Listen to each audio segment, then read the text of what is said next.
Hey everybody, it's GauntletX and welcome back to some more Magic Arena, and today I'll be playing the Arena Open Day 2 Draft Number 1.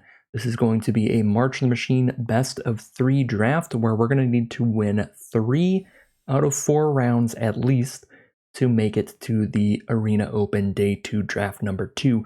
That is the draft with cash prizes on the line up to $2,000 if we manage to get a 4-win run during that draft after this one.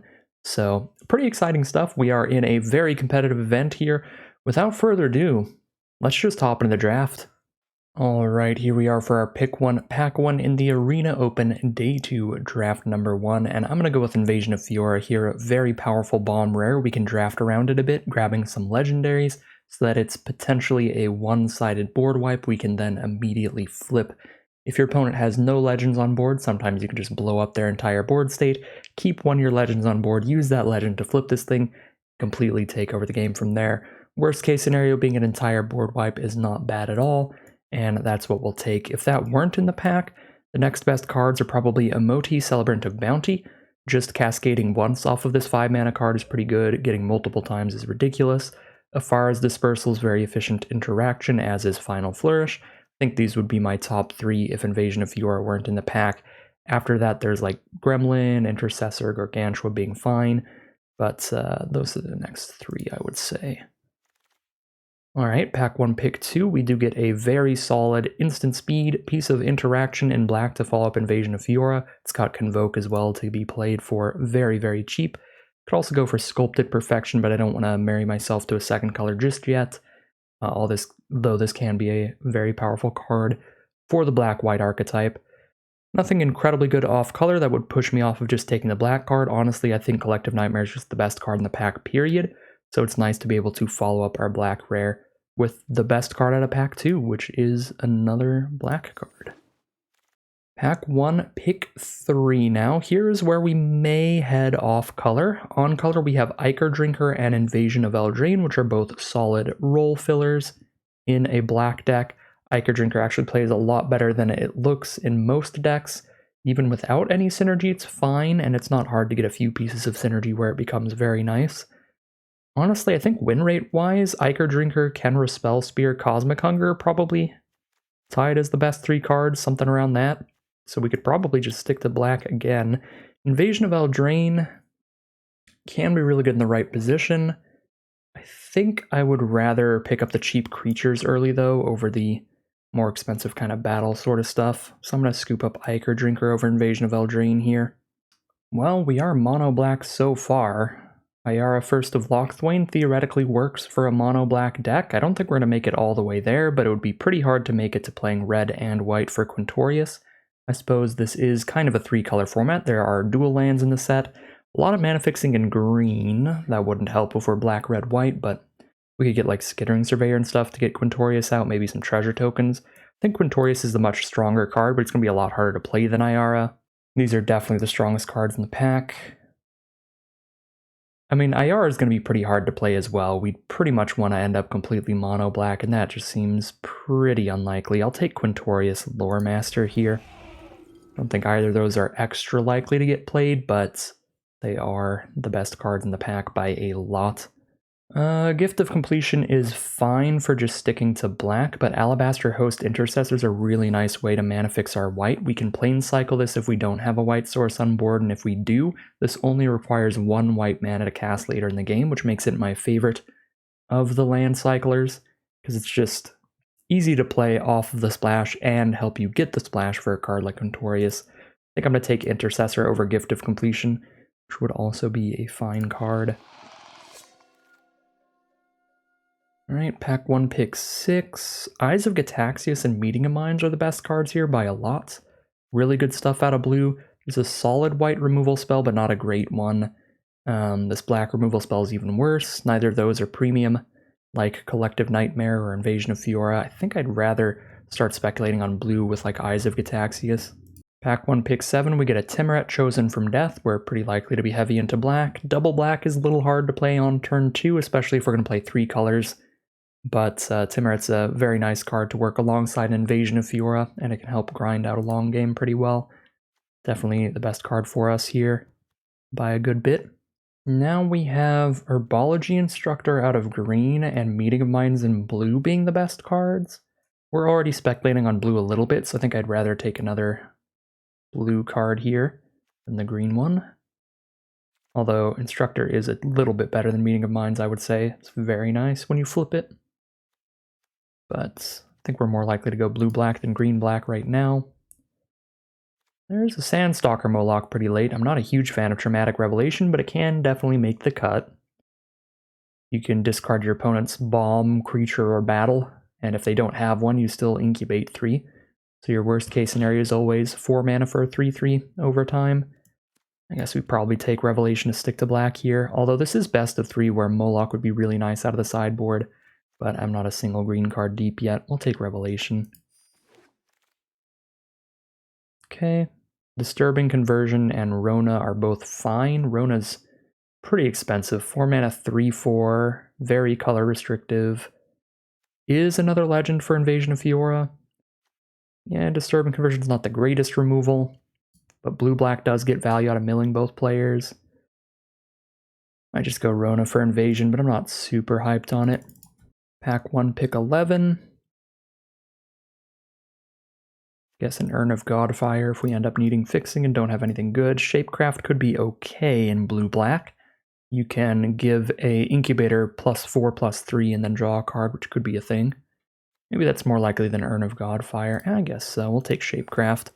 We are looking like we're turning into blue deck here at this point, potentially. I think I'll take Battle Fan over Thunderhead Squadron. It's just real expensive even with the Convoke.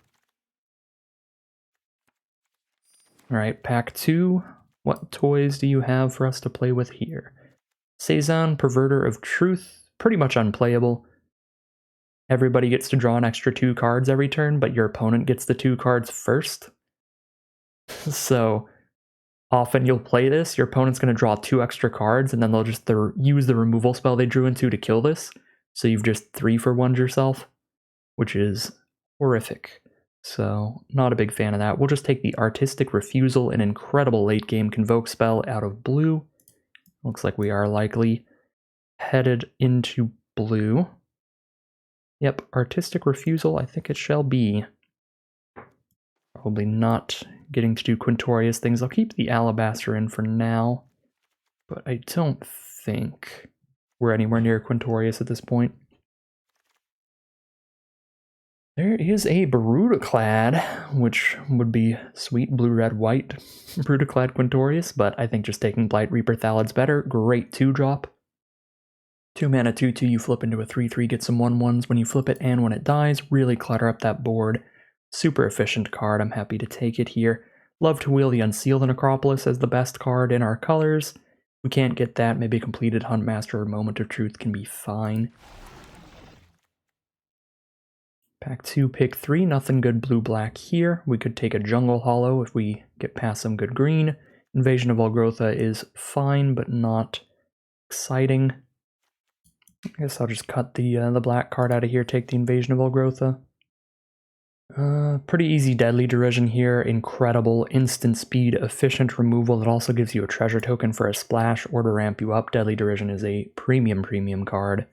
Invasion of Eldraine, again, it's fine, but Derision is just very, very important. Another Deadly Derision, I'll scoop that up again. Rankle and Torbrin, bit of a difficult splash, double red pips there. Take Deadly Derision, I'd love to wheel Backwater or Aetherblade Agent as fine cards. Even Gorilla's good, Eldraine's good. Anything on color out of this pack would be a good pickup that I would be perfectly happy to play. Let's take a look at our mana curve right now. We're looking pretty okay, although these combat tricks aren't ideal. So we're always playing these on turn 1, these on turn 2. That's looking fine. We just got another 2-drop now out of Dreg Recycler. Deluge could kind of be sweet out of the sideboard. Feel like I need to just load up on 2-drops though first. Make sure I have as many main deck playables as I need before I really dip into sideboard material, ideally. Yeah, we're at 15 playables right now. Really good against green-white decks, though. This might be a little bold, but I'm going to take Deluge for the sideboard. I think that can be really sweet in the right matchup.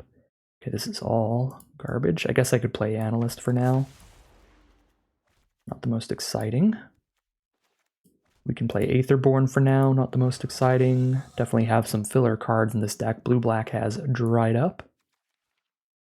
But hopefully we can get past a bunch of blue-black from the right again like we were past in pack 1. Probably take duels when I'm not taking sideboard material.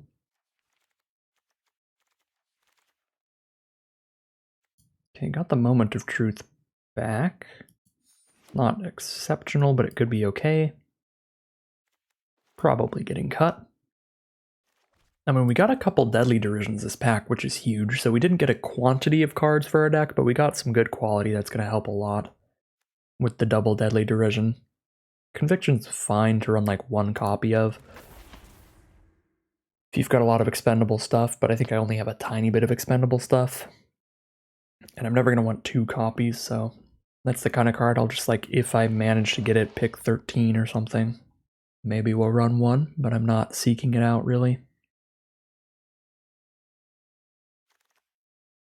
Alright, Flitting Gorilla came back. Happy to see it. We got one of those black cards, and let's see what we open up in pack 3. Interesting. We have Temporal Cleansing for interaction, Surveyor for lands, Inga Runize for scry and potential card draw, and another legend, and Grafted Butcher with a pretty low Phyrexian count, but it can keep coming back from grave. I think I want Inga Runize for this kind of deck. Scry 3 when it hits the board no matter what, and potentially draw 3 when it dies, if it dies during a large combat where a bunch of creatures are attacking it and trading off. I think I want that for this deck over the Grafted Butcher. I guess Butcher's really good with Light Reaper Thallid. I think Inga's just better in general in this deck. Alright, Captive Weird is a beautiful pickup. 1 mana for a 1/3. On turn 3 we can then flip this and draw a card off of it, turning it into a 3/3. By far the best card in this pack. On color, next best cards are Elvish Vatkeeper, Unseal the Necropolis, probably. But we'll take the Captive Weird. Ooh, Transcendent Message? Draw 1,000 cards, don't mind if I do. It's a lot of mana, you gotta convoke a lot, but if you could have a wide board state, have a bunch of creatures, you can really get there. Ideally up our creature count a bit for this, more 1s and 2s if we can find them. I think the Glistening Deluge over the 2 mana 2/2s ended up playing up pretty poorly, because we'd want a mountain of 2s for this Transcendent Message ideally. Really help it out. Okay, Temporal Cleansing's fine. We already have the double Derision here for great removal, Collective Nightmare for fine, Refusal for late game. So I think I can pass up on Temporal Cleansing to get another nice little Convoker, the Oracle of Tragedy here, set up our draws and get a Convoke creature down. Now we'll get a Dreg Recycler over Invasion of Eldraine. Again, we want to keep the amount of 2 mana creatures, just cheap creatures in general, really high. Could change the equation for the sideboard, but I'm not going to do that again. After last pack, I think the Dreg Recycler would have ended up being better. Late Borborygmos and Fibblethip, but we can't really play around with that. Take another Flitting Gorilla. These can mill towards our Invasion of Fiora, put it back if they mill them. But they're probably a little better than Etched Familiar for us for that reason. Not a lot, but a little bit. Probably drop these Furtive Analysts now. Alright, we'll take an Etched Familiar there.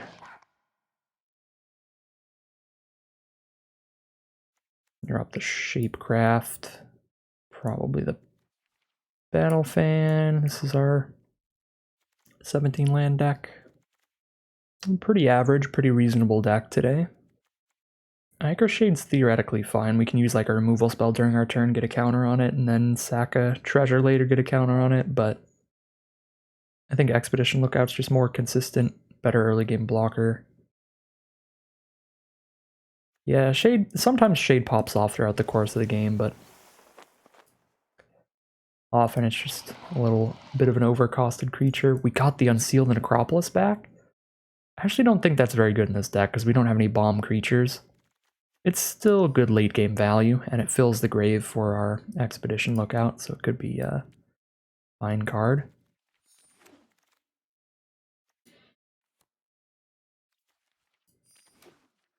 Alright, a bunch of stuff we won't be playing in the end of this pack.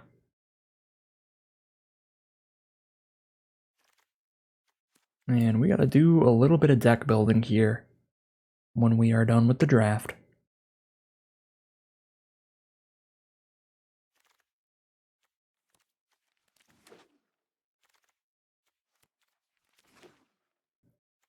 Okay, so we have 14 creatures right now. Traumatic Revelation sort of counts. Eyes of Gataxias sort of counts. Sort of like 16 creatures potentially. A bit high for this sort of archetype. I've already got Meeting of Minds for draw 2, Transcendent Message for draw 1,000,000 late game, Artistic Refusal for draw 2, discard 1. I don't think I want Moment of Truth. I'd rather just roll out a 2-drop creature. Or a 1-drop creature or something like that. Turn 2. So I don't know how I feel about this Shapecraft. It's good with our incubators, but not much else. I guess it's good on Ichor Drinker, make it a 4/3 lifelink. That could be pretty nasty.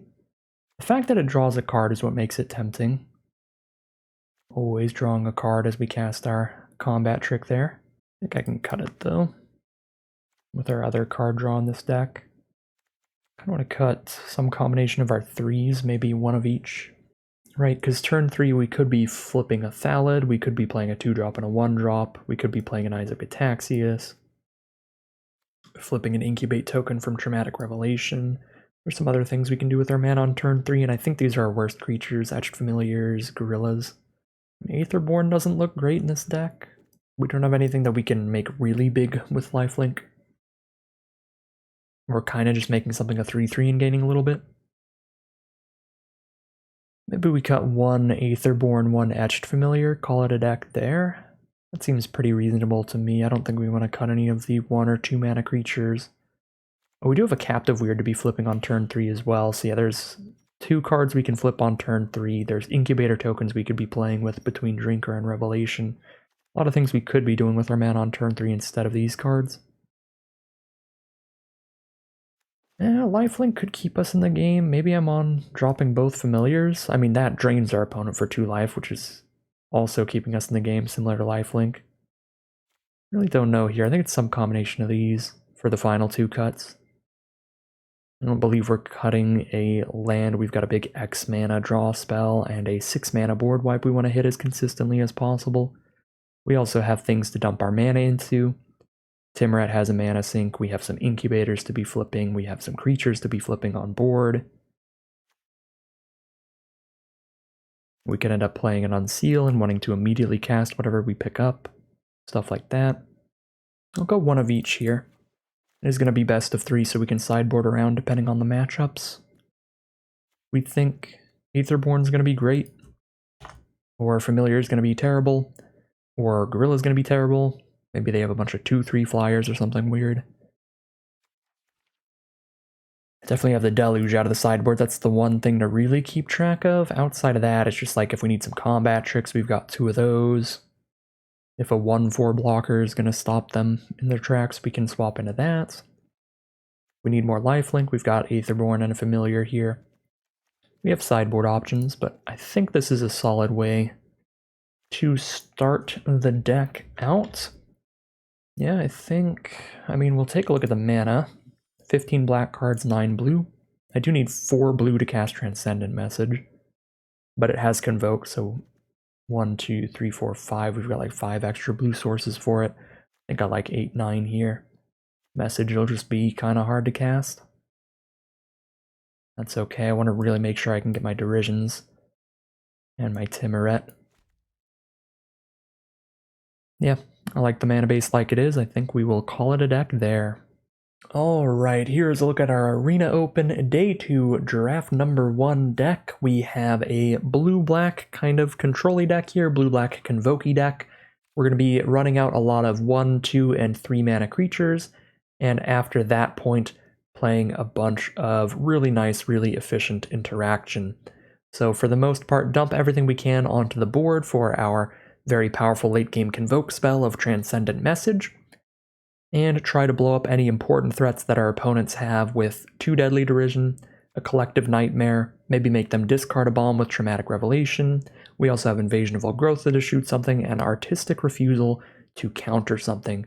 So dump some cheap creatures on the board, deal with anything big enough to be dealt with, and go from there. Chip into our battles and flip them, or just chip into our opponent's face until they die while keeping that path as clear as possible. Decent amount of 2-for-1 value with cards like Eyes of Gataxias that draw a card and make a creature, Meeting of Minds that draws 2 cards off of the 1 card, Captive Weird that draws a card and makes a creature, and then we of course have one pretty massive bomb rare outside of the card draw of Transcendent Message, which is Invasion of Fiora. This can be used to completely wipe the board if things are just going really poorly, and if we are really lucky and our opponent doesn't have any legendaries in their deck, but we've got a couple of hours on board, we could even make it a one-sided board wipe, which is already absurd, but sometimes we could even make it a one-sided board wipe and flip it into Marchesa Resolute Monarch. So some really powerful stuff is possible in this deck. We do gotta draw pretty decently, some awkward mana things going on, double black cards like Timuret on turn 2, double black on turn 6, not hard to hit, but then quadruple blue for Transcendent Message could be a little difficult, although we can Convoke to help with that, so could be a little bit of an awkward mana base. I think that's probably one of the biggest issues. I would like to have a tiny bit more interaction, maybe a little bit higher card quality in terms of the creatures. We've certainly got some that are kind of filler, like Rona, Etch Familiar. These gorillas aren't the greatest, but overall, pretty solid place to be, and looks like a pretty decent deck that could go either way for this event. So without further ado, let's hop into the gameplay and see how it does. Alright, here we are for Game 1 of the Arena Open Day 2 with, unfortunately, a forced mulligan here. I guess we are on the draw, but I need to hit 3 mana to drop Eyes of Gataxias to draw another card and try to hit more lands. If I do hit a land, if it's not a swamp, I'm still not doing anything. Yeah, I don't think we can really keep the one-lander here, even on the draw. We'll take the mulligan. This is significantly better because we have 2 mana, but it's still pretty awkward. Almost everything in the hand wanting at least 3 mana, if not a lot more. Captive Weird needs 3 mana, Gataxias needs 3 mana. Yeah, everything needs a third. We're on the draw though, we can get to that, so we probably get rid of the Artistic Refusal. Could get rid of Derision, because theoretically I have 3 creatures to Convoke the Refusal. So 3 lands and 3 creatures on board is enough to cast that, and it is higher impact than the Derision. But I think Derision's just so much easier to hold up and cast early in the game. So if they kill any of these creatures, this is going to fall apart. I'm pretty sure it's Refusal or Derision that we are getting rid of, and I'm going to get rid of Refusal here. Playing against a green deck, we have drawn into an Invasion of Fiora, so we do want to make it really high up the mana curve, so pretty happy to have Deadly Derision, giving us a treasure token to get towards that invasion. Our opponent Seeds of Hope, or casts Seed of Hope. They're a green-white deck with Finn the Fangbearer out turn 2. Okay, yet to draw a land, which means we might not be doing a whole lot this game. Still in need of that third land. If we hit our third land, though, we've got multiple pieces of card draw between Captive Weird and Eyes of Gataxias to try to hit another land, and then when we hit that land, we can Derision. Alright, sick. We hit the third land.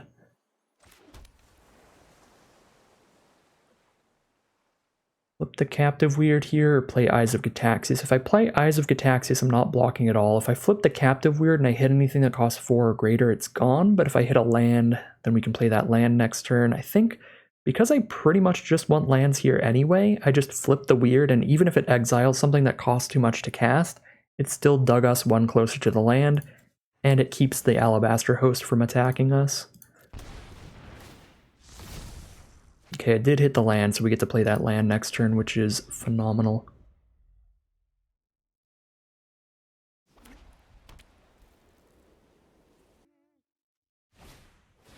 Serpent's Blade Assailant. I'll just trade into that then. Their whole board has Death Touch anyway.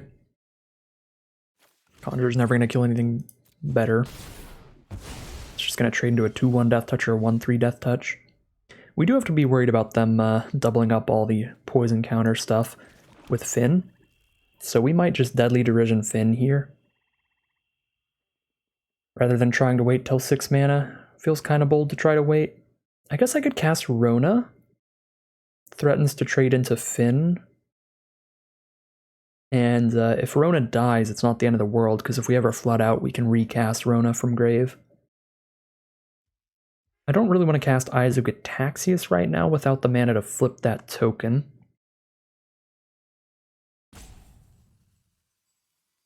But yeah, I mean, if I just Derision Finn, I'm not really worried about their board state at all if they don't get poison counters on me.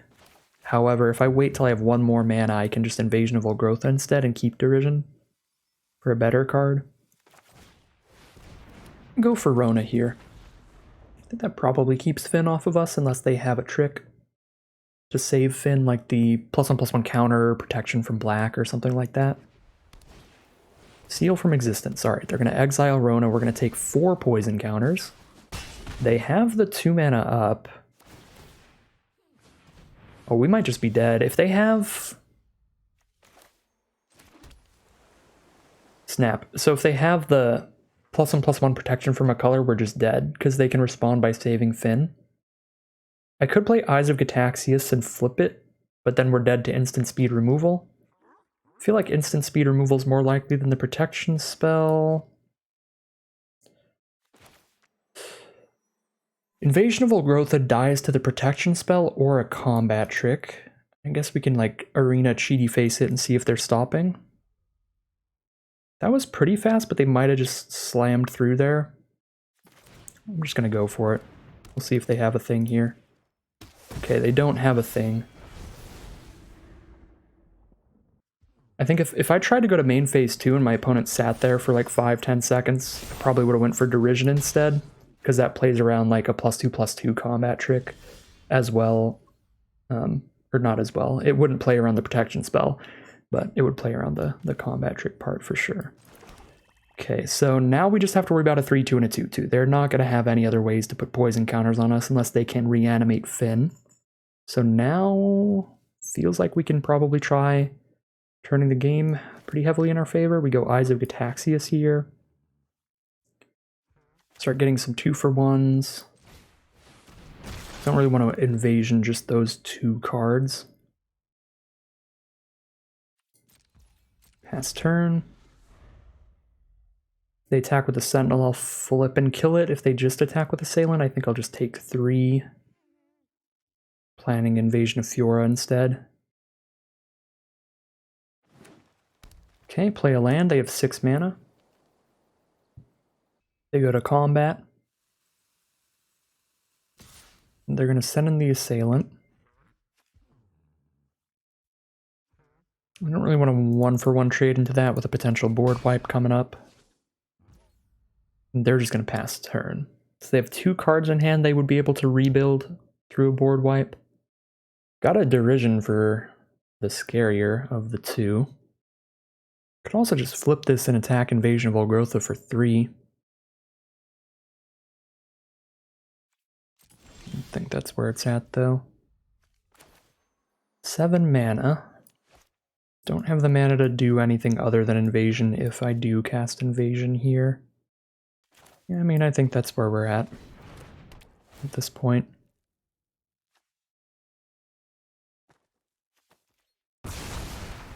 Just hoping we could get them to maybe run out another creature that turn. I'll keep this for the Oracle of Tragedy. Another Serpent Blade Assailant. Ooh, Transcendent Message. That is very big here.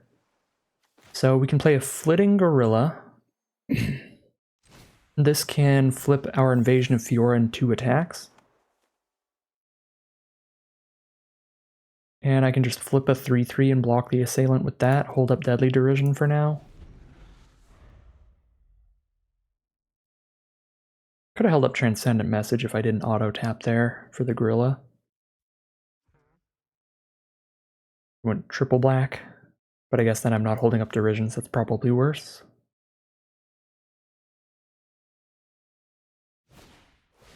Bola Slinger. I think I derision the assailant here.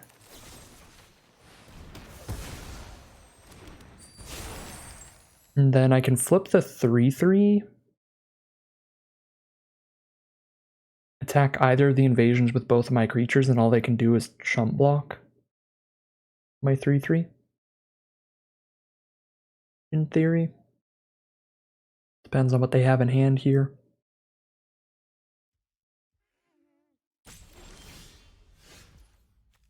Okay.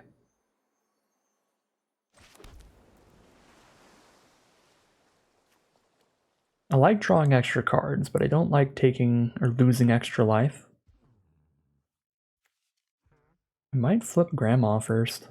She can potentially gain us life. I already have Transcendent Message for a huge amount of card draw. Might be on the shuffle back with Oracle of Tragedy. Probably not yet.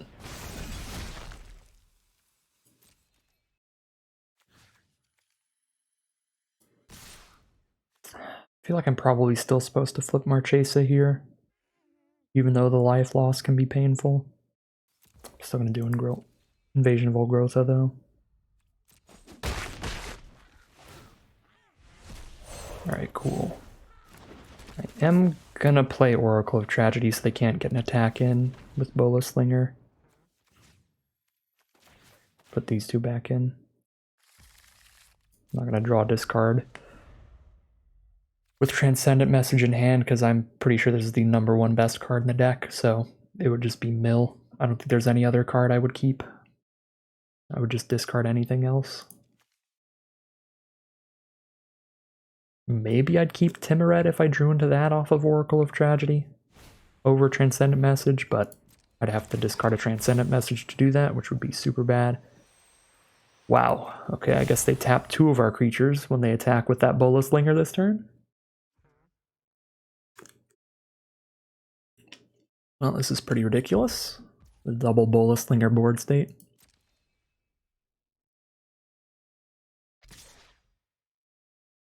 Do I draw 3 cards here? I gotta dig for more creatures and outs to the Slinger. Could draw significantly more later, but I need to make sure that I have a later. I guess they can only tap 2 creatures down. Shoot, 3, 4, 1, 2, 3, 4, 5, 6, 7, 8. I could draw like 8 cards next turn. I think I just take the 3 for now, and I Transcendent Message next turn.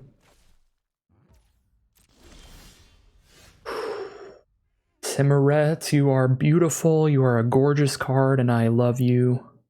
And I guess I'm taking another hit then from these Bola Slingers. I'll have 4 blockers up, they can only tap 2. In theory.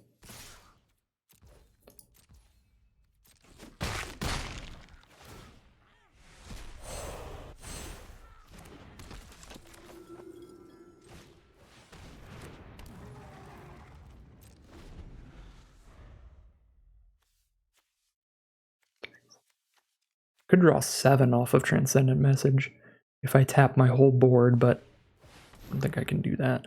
Seal from Existence, it's probably going to target Timuret. Targets Marchesa? Okay. That I am fine with. Okay. Message in response? No, we just let it resolve. Gain life with Timuret this turn. They can tap Timuret and my 3/3 off the attack, and so I take 3 damage, but I can gain like 4.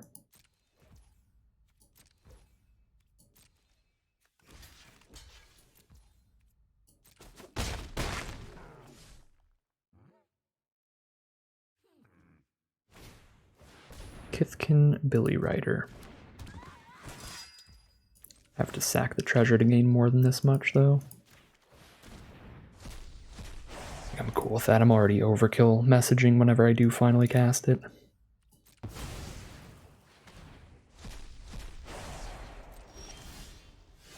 Inga Rune Eyes.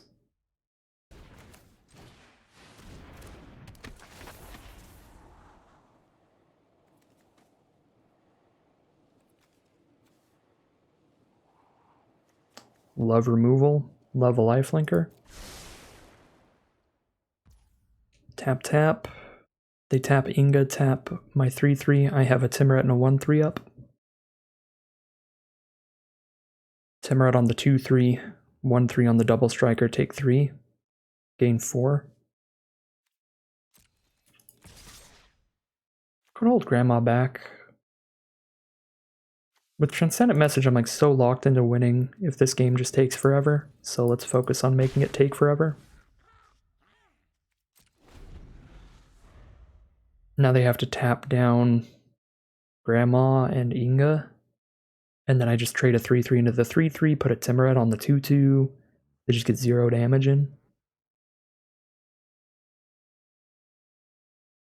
And if they just pass turn without attacking, we Transcendent Message for 5. That should be more than big enough. I'm gonna stop getting so greedy with message. I'll just do it for 5. That's more than enough. If they let me. Yeah, I probably should have just held everything back and just been like, okay, this is the Transcendent Message turn.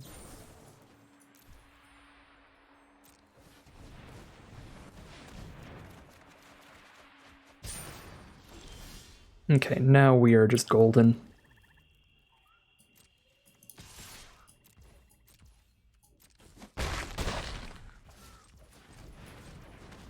Play our card that trades off and drains them life.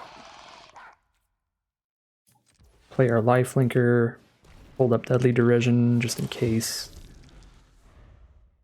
Probably should have went Gorilla over Etched Familiar. Just attack them more aggressively. Got plenty of blockers here. We could die to Sunfall or Elesh Norn. So if they don't have Sunfall or Elesh Norn, I think we're good. Take a little while to get there, but should be good. I've got that mill 3 return creatures from my grave, so I'm just going to gain the 1 from Timuret here.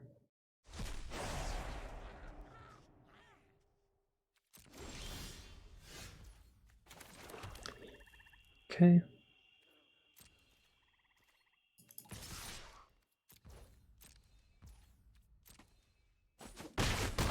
Down to 14. They die in 3 swings. If I play Gorilla, that's 7 a turn. They die in 2. Yeah, it's worth it. 2 swings till they're dead.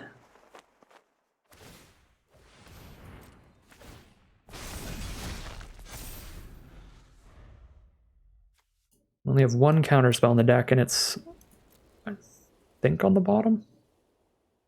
Thought I put Artistic Refusal on the bottom. I guess we shuffled at some point. We could hit that counterspell to be safe against an Elesh Norn or Sunfall. Elesh Norn would kill us by just wiping pretty much our whole board. We could kill the Elesh Norn, so we'd keep all of our 3 toughness stuff. But Timuret, I think, would die because so many black symbols would die. All the 2/2s. And obviously all the 1/1s and 2/2s would die as well. Okay, 1 more attack after this one. They're down to 7, pass turn. Alright, so green-white aggro. Just green-white good stuff. They've got the double seal from Existence. They've got a bunch of 3 toughness or less cards in a green-white deck, so we put in Glistening Deluge for sure. Anything super bad against this just green-white aggro stuff? I think Etched Familiar looked pretty fine here too. Maybe even Aetherborn's okay. For more life gain, more breathing room.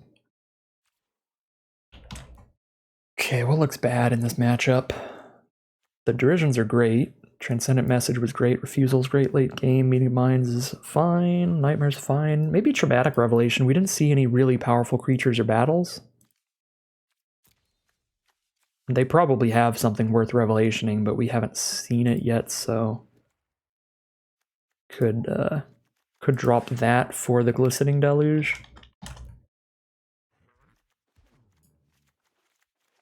Yeah, I mean, Revelation might end up being good, but I can't imagine it ends up being better than Deluge. I guess there's a lot of our cards that I couldn't imagine end up being better than Deluge for this matchup, regardless. Well, Growth is fine. Tons of 3 toughness stuff with all those Bola Slingers. Fiora's great. Rona's fine. 3/4s against the 3/3s potentially. Yeah, I'm going to put in Deluge over Traumatic Revelation. I think I'm going to leave the rest the same. We'll keep the 1 familiar, not put in the 2nd or the lifelinker. I think this is fine. Just add in the Glistening Deluge here. We are on the draw, could cut a land on the draw, but we've got big X mana and 6 mana stuff. I'm cool with just hitting a little bit more lands than usual this game with our 1 extra draw step. I'll keep it. Could just get annihilated by a pretty aggressive curve if I don't draw more non-land cards, but I don't think I can afford to mulligan this.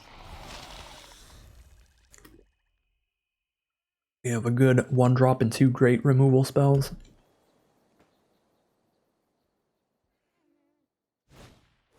Norn's Inquisitor, very nice card. Okay, that's 2 lands in a row for us. Not ideal. Sent in the Ichor Drinker there. Be fine. I guess I'm probably not blocking with it. Yeah, we should have gotten 1 damage in there. And then it would end up the same, except they're at 19 and we're at 17. Because I'd gain 1 life, then take 1 more damage here. Alright, 3 lands in a row, let's go! I'm still not blocking this 3/3. Should have done this last turn, but I'll send the Ichor Drinker in now. They should be at 18 right now. Our life total would remain the same, though. Sanctifier. Oh my god. Alright, land number 4. Let's go. Well, we're getting to a point where it's going to be super likely we hit some kind of gas. Might have to Derision a 3/3. If I hit all lands here, I think I need to just make sure they can't poke with Inquisitor. Well, no, I mainly just can't attack in a Sanctifier. I could drink and dies, I get a 2/2 to trade into Sanctifier. I'll wait to kill something till the end step in case they play a bigger creature than a 3/3. They are maybe stuck on 2 lands. We'll see if they play a 3rd land here. But they have a lot of backup in their deck, so maybe they have like a Serpent Blade thing, put a counter on the 3/3. Okay, they just play a 2/2. Let's kill the 3/3, make a 2/2 to block with. Okay, there is a non-land card, a Captive Weird. 1 mana to play, 4 mana to flip if I don't want to lose the life. I think I'd be cool with that, sacking the treasure to have a 3/3 on board. They have to find a way to break through that they don't have to with Ichor Drinker.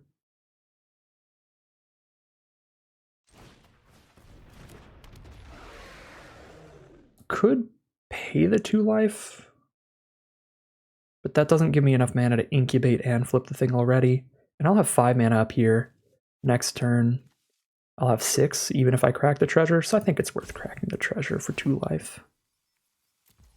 Against this pretty aggressive amount of creatures from our opponent. Okay, cool.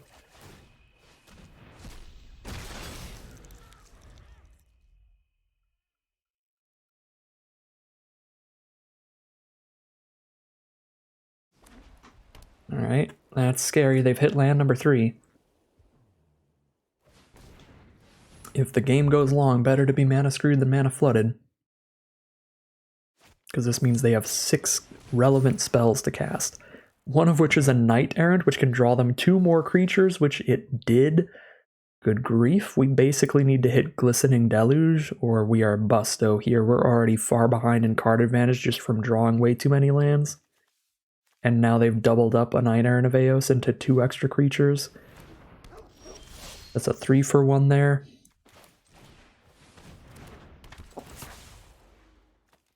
It's not looking like our game, but we'll see. Transcendent Message is a definite thing.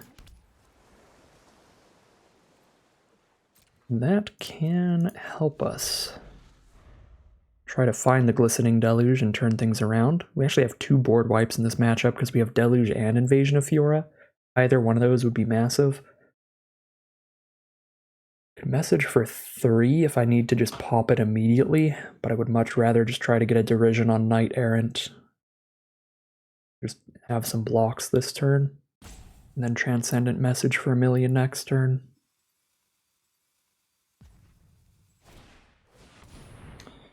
Seal from Existence, this is a good one. Get rid of the 3/3, they get to attack pretty freely now. I guess I can flip the 2/2 up to trade it into something.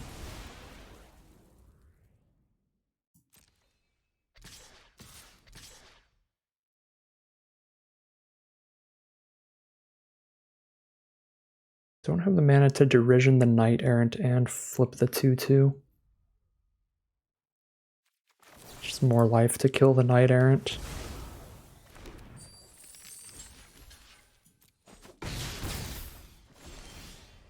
Good grief. Alright, hello?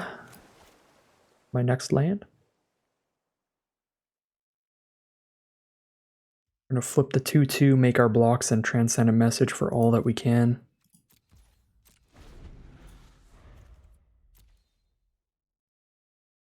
We basically need one of our 2 board wipes, but we're gonna draw more than half our library.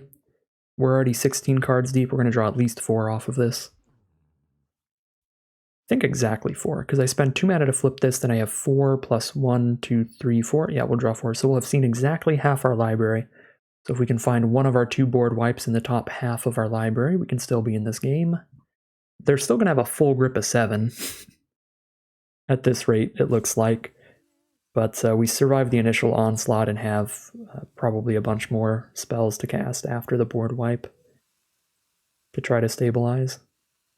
I mean, the board wipe stabilizes, but we need to do stuff after the board wipe to stay alive from the rest of their hand of 6 other cards, it looks like, since they are casting Assailant. Yep, that's pretty good. Gonna be a lot of damage here. Or I guess just 2. Flip this.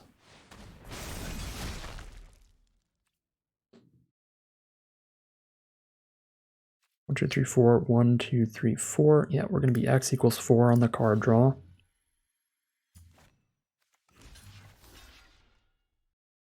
Could kill the Sunblessed Guardian, but that's 5 to flip it. And they wouldn't play another creature the turn they flip it. So I'm kind of okay not killing that. Kind of cool with Oracle of Tragedy dying here, but I would rather actually kill a creature.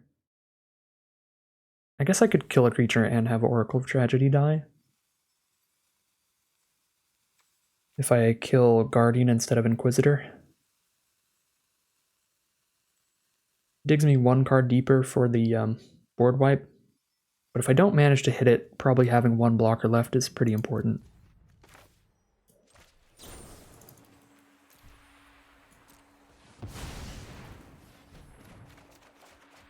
How do I hit 3 lands? Oh my god, okay.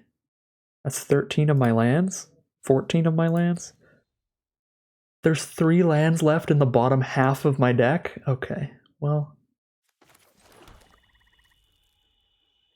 I block a 2/2. Take 5, counter whatever spell they try to cast here, draw a card. If they just go land, flip Dune Shaper, we're dead.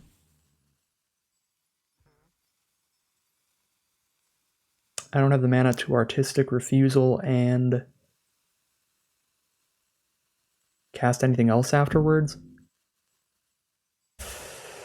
I have 2 mana up. Expedition Lookout. I could play a creature if I hit it immediately, but I think I need to just hope they don't go land, flip Dune Shaper. Hope they just try to cast a spell here.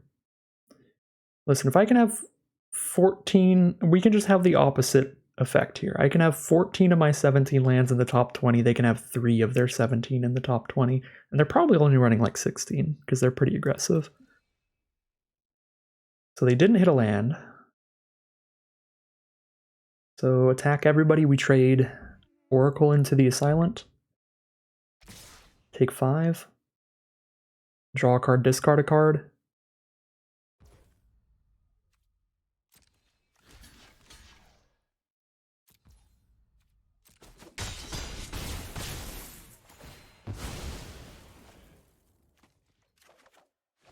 There's Deluge. 4, 5, 6, 7, 4, 5, 6. Alright, keep the colors even. Go 6 blue sources, 6 black sources. They're just going to pass the turn here. Got the mana up for Refusal after playing Deluge next turn, so I'm just going to keep it up. 3 cards in grave, 4, 5, 6 in grave after Deluge. Not enough for Lookout yet. I would rather just hold up Artistic Refusal for the next play. Alright, here's where things go wild, because we only have 3 lands in these 17 cards, so this is where we're just all gas, no breaks. They're also all gas, no breaks. It's 7 spells in their hand, because they just now found land 4.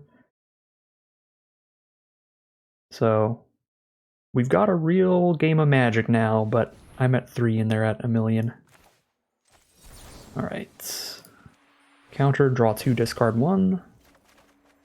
Ooh, Invasion of Fiora, if things go badly again.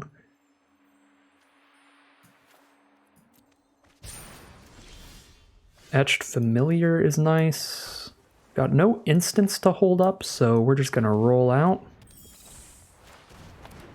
Get out there, friends. 1 card away from 8 cards in their grave for Expedition Lookout. Pithkin Billy Rider, that's fine. Dune Shaper is not as fine. Playing Inga Rune Eyes here. Inga can survive an Invasion of Fiora. I think I play an Inga and I just don't even attack here. Swamp on the bottom. Nightmare on top. We'll go Gataxias then Nightmare. I definitely have the mana to play both.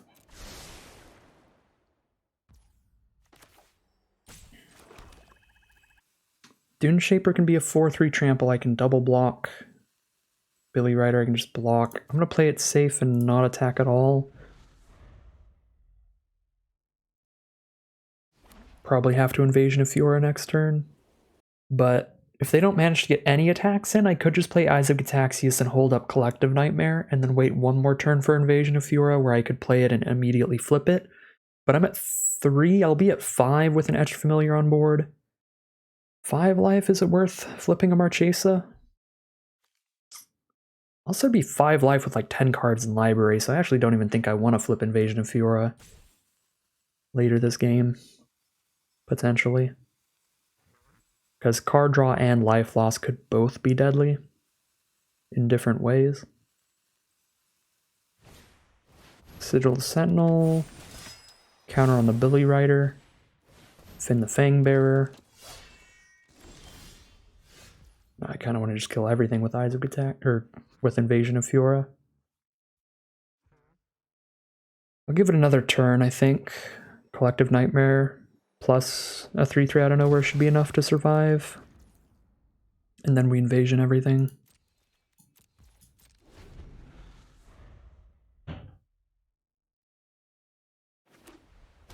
Land number 6, they have 3 cards in hand. 11 cards in her deck. Kill everything on board with Fiora. Inga's going to draw 3. I think I will be killing legendaries to get Finn out of here. Serpent Blade Assailant. 5, 11, 12, 13, 14. One of our lands is on bottom. There's 2 lands out of the next 10. Okay, I'm just trying to check how all in I should go if I need to Collective Nightmare. if I should rely on hitting non-lands at this point, and I think I can do that.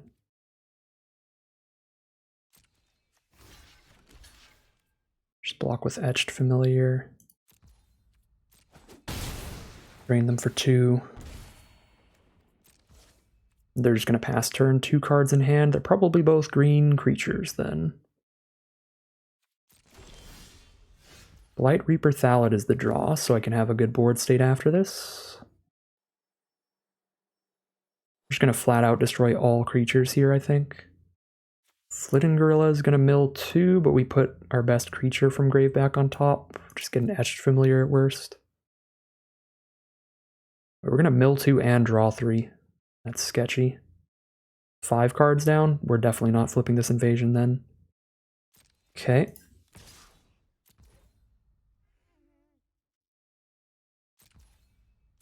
I guess I could just destroy all non-legends and let them keep Finn, and we keep Inga. That way I don't draw 3 here.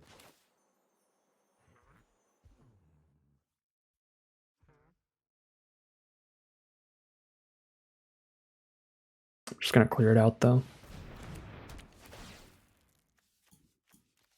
Guess we would have hit harder if I did this pre-combat and then flipped that instead.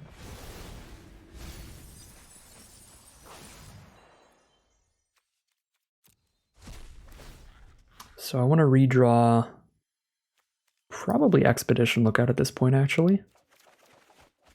Okay, 6 cards left in the deck. Play Expedition Lookout.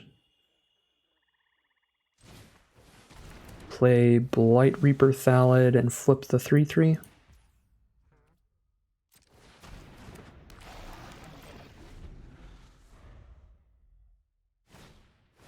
Okay, there's a Bola Slinger. We can Collective Nightmare that.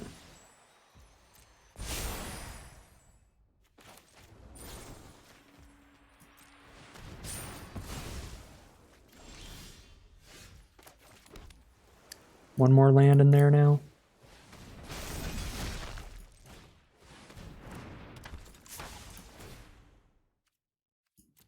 Shoot myself in the face real quick. You know how it is.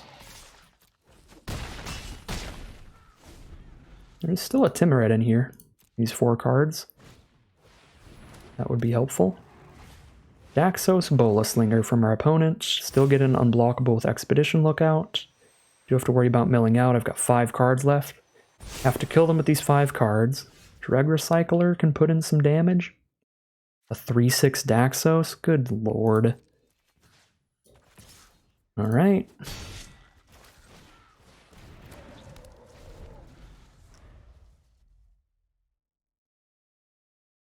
Gotta hit more lands at some point. Should just be like flooding out now. 6. They've only got 14 cards left.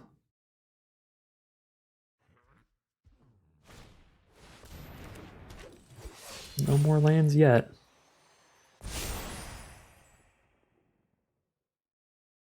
They're not really ever going to get an attack in.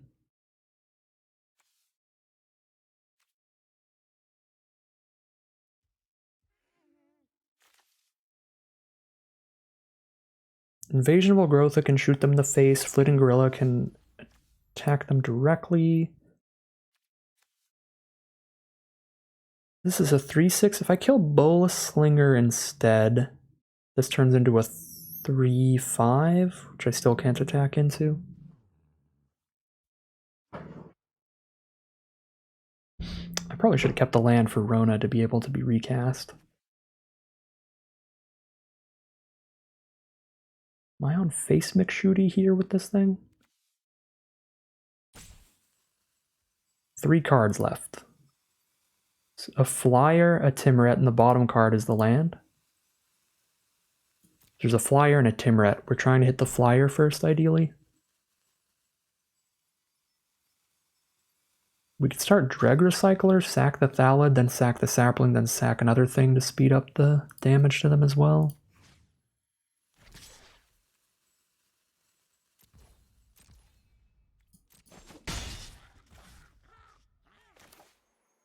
I think I'm on face McShooty here. Down to 10. Doing 3 damage a turn, potentially.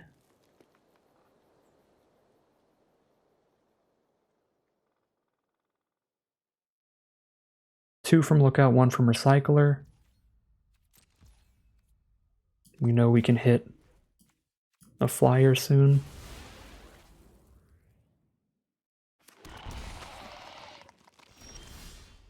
And there's a Timoret for the life gain. So we know we don't die. 2 cards left. We have to kill them. Hitting them for 3 a turn. Play a flyer next turn.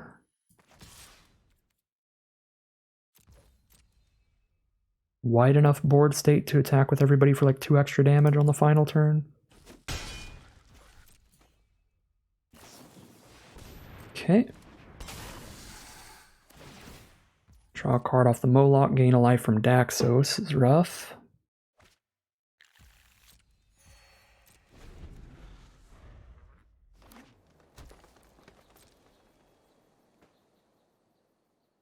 I'm gonna run out of time. Hit for 4 a turn starting next turn? No, not quite. If they don't hit any more creatures, we could maybe kill them. I'm not even going to use Timoret at this point, because I need to not run out my clock.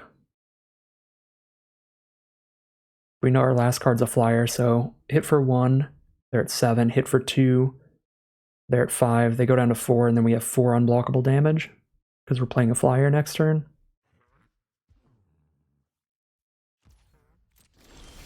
Oh my god, I clicked too fast because I'm worried about time. Oop. Why? What the? I hate Arena so much.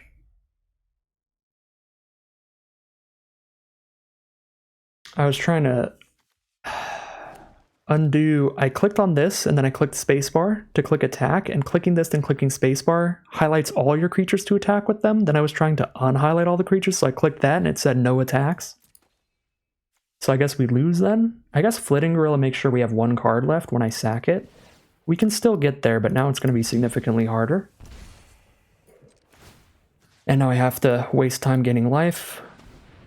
Try to lock in winning this game.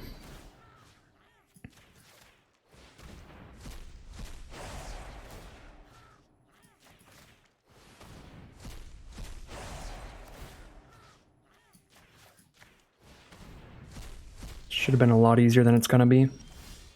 We could still do it.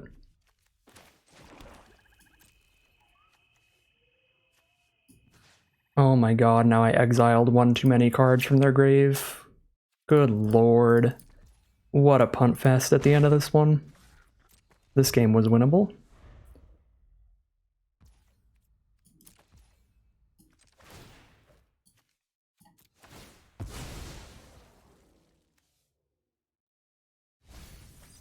Still is, vaguely.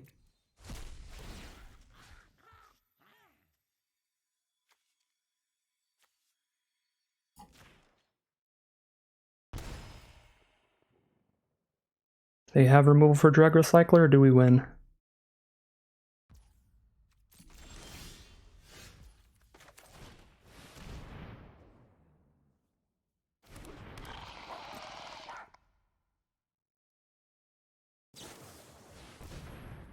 Final draw for them. Still go to exactly dead.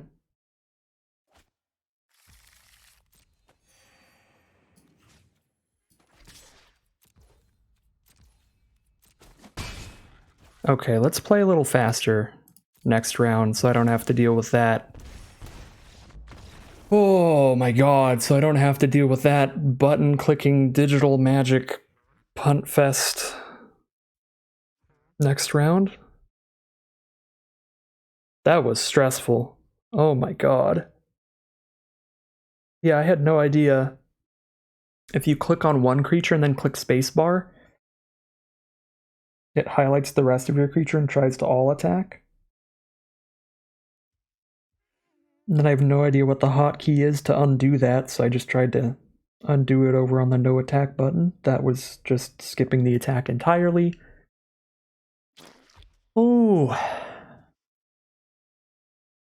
That could have been a way easier victory. Just gotta keep it interesting. Just gotta keep it stressful, keep it interesting there. Yeah, let's play a little faster so I don't have to freak out when I get low on time like that.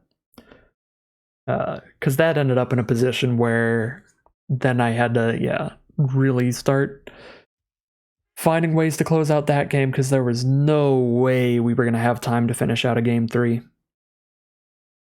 So I just started clicking things way too quickly, and Digital Magic doesn't know what I'm trying to tell it to do. Oh, whew, heart is pounding. Heart is pounding. But that's going to be 2-0 for the first match. We have 1 victory under our belt. We need 2 more to make it into the Arena Open Day 2 draft number 2, but we only need 1 more victory to be leaving with 2,500 gems, which will mean that I've broken even entirely on the Arena Open this time around, worst case scenario. Spent 5,000 gems, got a 6-3 run, and got 2,500 back. So I'm down 2,500 gems from that, and then the second attempt I did succeed, so I got all 5,000 gems back. So we win 1 more round, and we're getting all our money back out of the Arena Open, which is nice, but obviously we'd like to be doing a little better. Try to win 3 or 4 rounds here, and get into the Arena Open Day 2 draft number 2. Alright, let's play first here in round 2. Solid opening hand. We know that we're going to be trying to get to an Invasion of Fiora to end things. Playing against the white deck, it's Oracle of Tragedy. Draw a discard. Probably will have to discard a land, even though I don't really want to, but with this much other card draw, we can make sure to hit more lands later. Iridescent Blade Master will start things from our opponent. Looks like another green-white deck. Maybe the Glistening Deluge over the 2-mana 2/2 pick's gonna work out for us, because that is 2 relevant matchups for it in a row. Overgrown Pest. Yeah, Deluge, -3/-3 kills all their creatures currently. We'll see what Overgrown Pest can find them. Any double-faced card? Yep, Invasion of Gobakon. Well, board wipe's going to be significantly worse when they know that it's coming, so that's a little awkward. Can also make it more expensive. I think I'm going to drop an Inga here and try to scry into more lands. Keeps them off attacks completely as well. I like Timuret. Also like the Traumatic Revelation.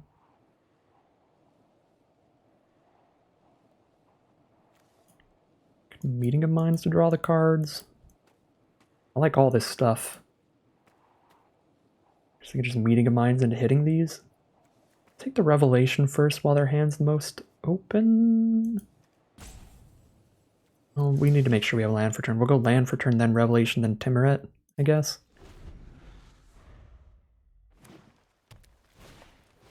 Alright, Invasion of Gobakon. There goes Invasion of Fiora. These are probably not cards my opponent wants to see right now. Like, what? Transcendent Message and Invasion of Fiora? You hate to see it. Get rid of the Meeting of Minds, okay. Fair enough. Play a Portent Tracker.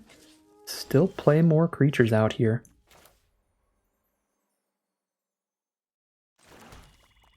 Little did they know that I scryed into 1 land. I do need to hit more. Can spend the 6 mana for the Meeting of Minds at instant speed off Convoke. Can 2 mana flip this and then Convoke with everything for Meeting of Minds. Or a Transcendent Message that'll draw the exact same number of cards. Unless I don't flip this, then Message draws 3. Bola Slinger. Oh, they're just trying to outrace this invasion? I don't think that's going to work super well for them. I guess this can give Indestructible, can't it? Yeah, so they're trying to flip the Invasion of Gobakon.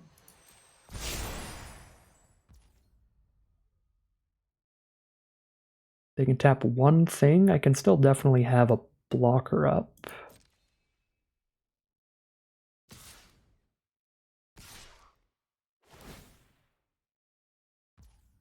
Tap Inga. Could respond by Meeting of Minds, but then I don't have a blocker up. Unless I Meeting of Minds and don't flip the 3/3. That seems fine. I just need to hit a land here. So we tap Inga and all of our lands to draw 2, and then Oracle of Tragedy draws a card, discards a card. I guess the tracker gets to flip the invasion regardless. Yeah, that's rough. Protects them from Invasion of Fiora. Shoot. Guess I forced them to tap the tracker at least.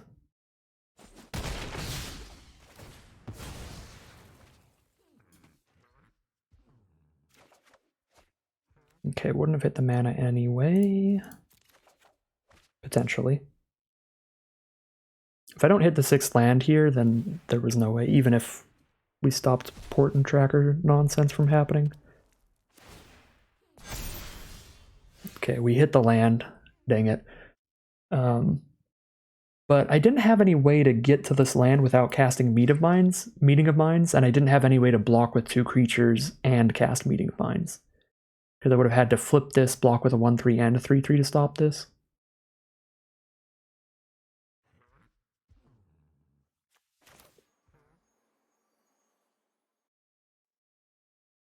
Well, I think I just cast the invasion to force them to pop the light shield array.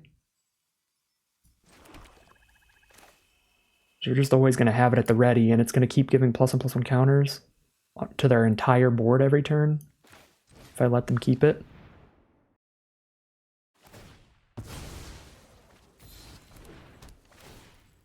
That was actually like the clutchest draw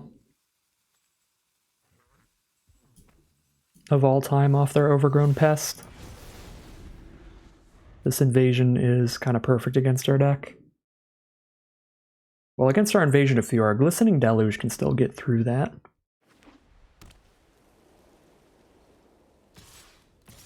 Yep, Bola Slinger pops off.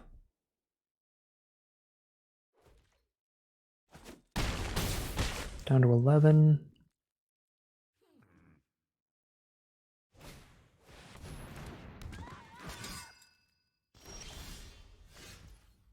Collective Nightmare on a Bola Slinger seems nice. Just need 3 untapped creatures to do that. Let's load ourselves up with some blockers.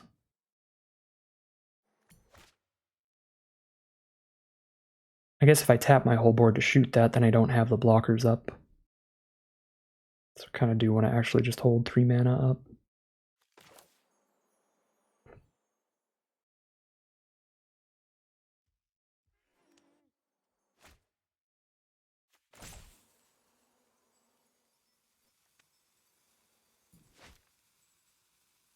It's actually kind of awkward.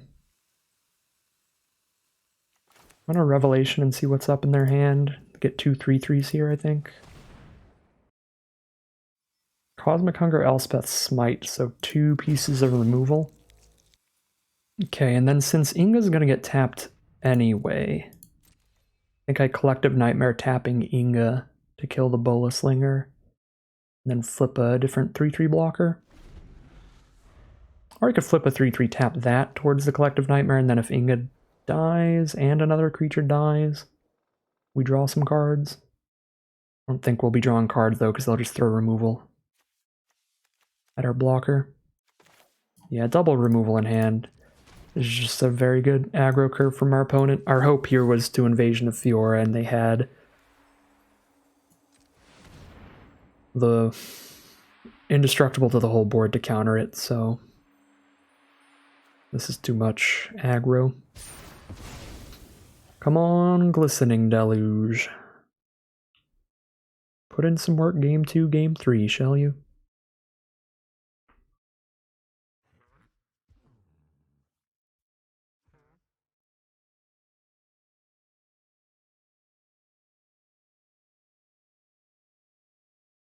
I don't know what they're thinking about here. It's definitely all attack.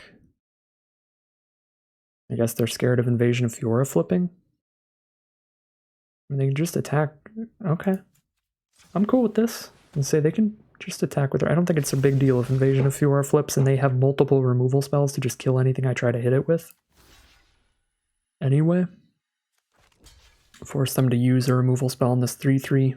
4, 5, 6, 7, 8, 9 damage here.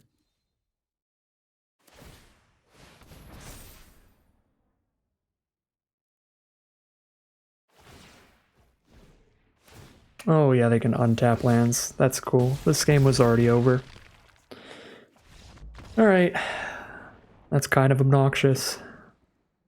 Need to keep Port and Tracker in mind a lot more next game. Didn't play around it the best, but that game was unwinnable from Invasion of Gobakon forward. That card is too good against our deck. Let's get a Deluge in here for certain. Probably get some cheaper life-gaining creatures like Familiar and the Aetherborn in the deck.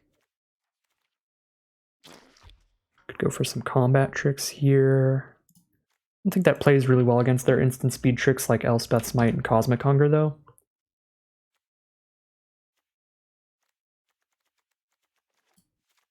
Message might be a bit slow for the matchup. I mean, it definitely wins the game, but it's quite slow. Rona's also quite slow. Cut some higher mana value stuff. Revelation's good against Invasion of Gobakon, but that's it. Other than that, it feels like they just dump their hand early, and even Invasion of Gobakon they're going to play before we can Revelation it. It's a 2-mana card. Don't love the Revelation. I think I'm just putting more life drainy stuff, cutting Rona Revelation Message. I think we can outvalue them in a long game without Transcendent Message. We just need to survive to that long game. And Deluge is a huge part of doing that. Alright, let's head into game 2.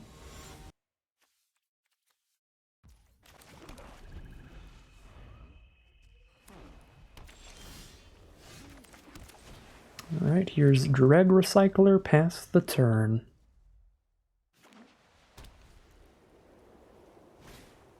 Sunder the Gateway, get a 2/2. Either Eyes of Gitaxias or draw 2 off Meeting of Minds. I'll draw 2 off Meeting of Minds, I think. Go for the block, let them use their trick if they have one.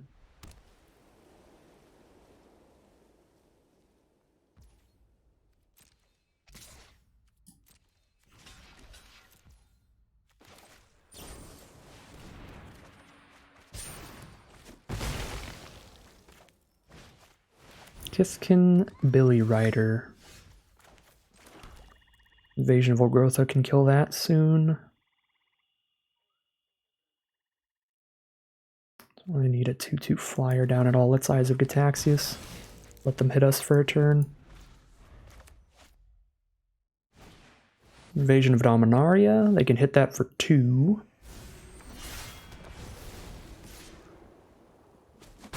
They're on mono white here still.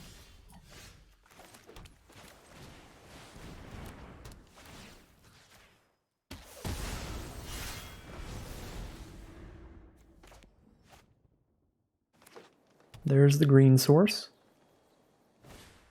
Overgrown Pest is the play.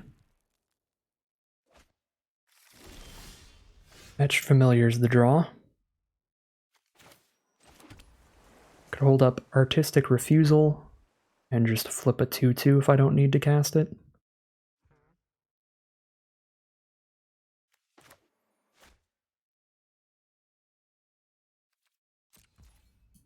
Seems okay.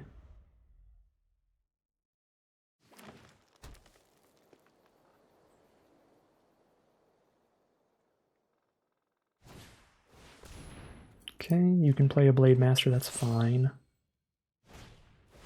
Guardian of Gearper is less fine. Blink the Overgrown Pest, draw another card. I guess we're letting the invasion go down to 1 here.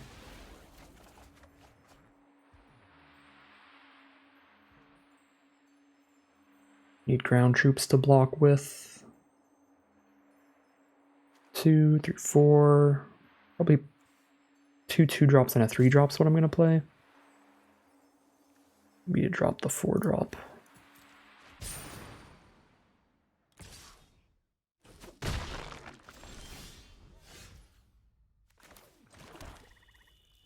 Why am I getting crushed by Iridescent Blade Master?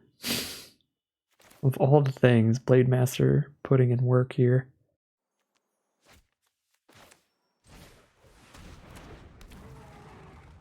Nothing great to pick up with Gorilla.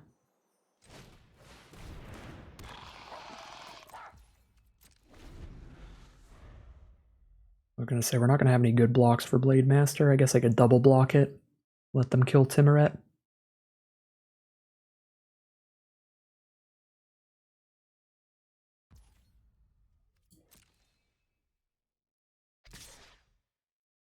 They have a million combat tricks in their deck from what we've seen.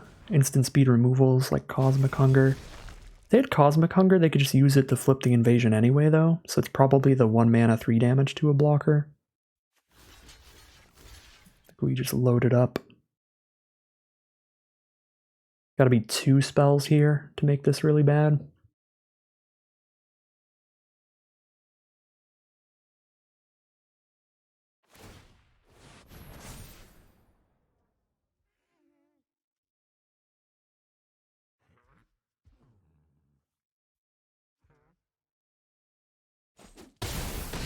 Okay, trade into Timuret, cool with me.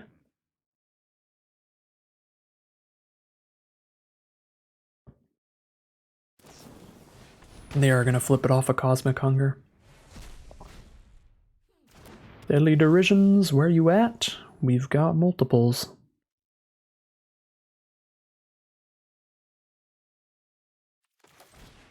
We're on team top deck Deadly Derision.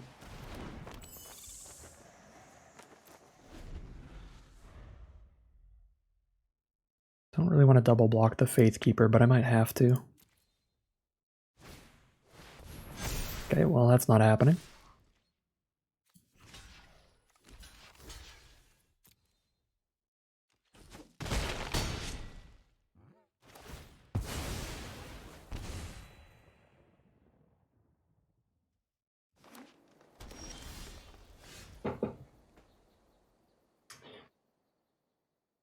I don't want an Invasion of Fiora 1 creature of theirs.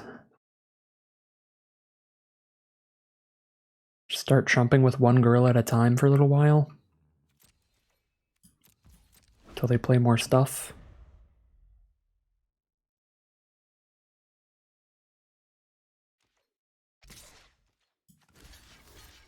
Or until we draw Deadly Derision. There goes Glistening Deluge.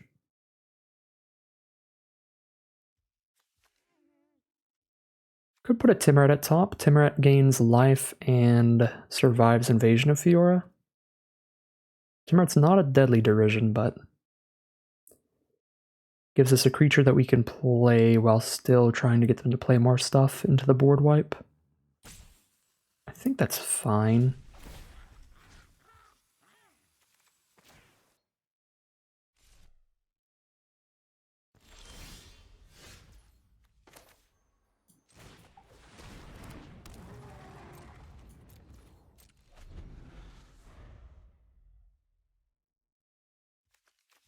Got 9 cards in their grave.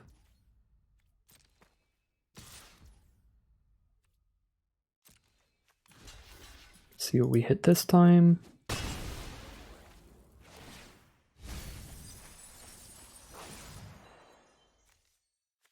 Nothing good.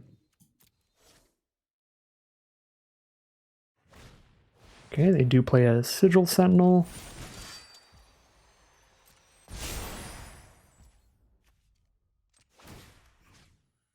So I can exile 2 of their cards. They still have 8 in grave. Just exile the rares here.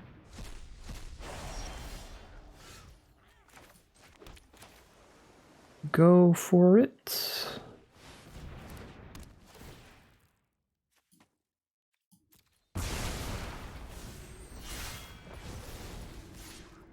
Two damage from flipping the Invasion of Fiora to get Marchesa on board. They had Blight Reaper Thallid. They've got a 1/1 Portent Tracker. And they'll make it a 5/5 with another copy of Storm the Seed Core. Well, Invasion of Fiora flips, I can tell you that much.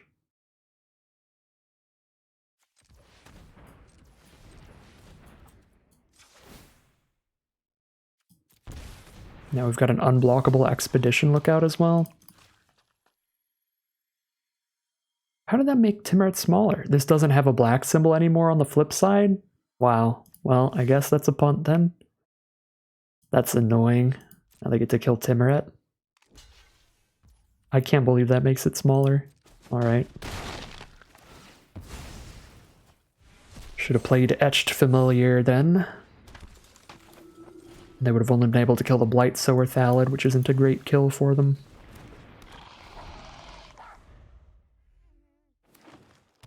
Marchesa can remove all the counters from Portent Tracker, or all the counters from Invasion of Olgrotha. I think I'd rather just make Portent Tracker useless.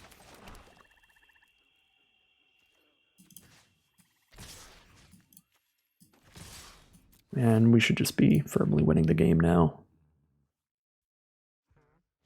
Alright, yeah. They scoop them up. So we got there game 2. Very big fan of Glistening Deluge. Pretty big fan of the Etched Familiars in here. The Aetherborn didn't end up being so good. Maybe I trade out the Transcendent Message for the Aetherborn still. 4-drop creatures just get kind of expensive. Multiple Storm the Seed Cores. Do we have anything against that? Not really. Yeah, Storm the Seed Core is just a scary thing to just keep in mind. Saw some scarier creatures from them, but they're all cheap ones. 2-drops and 3-drops for their bombs, so I guess we could discard an Invasion of Dominaria with our discard spell. The Dramatic Revelation may be better than Aetherborn. I still don't think so. I think most games it's just not going to be that good.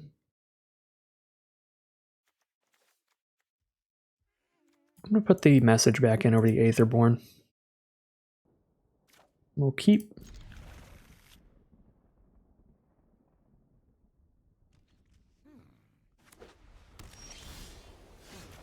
Hey, our first Deadly Derision of the matchup. Let's go. Portent Tracker, turn 2.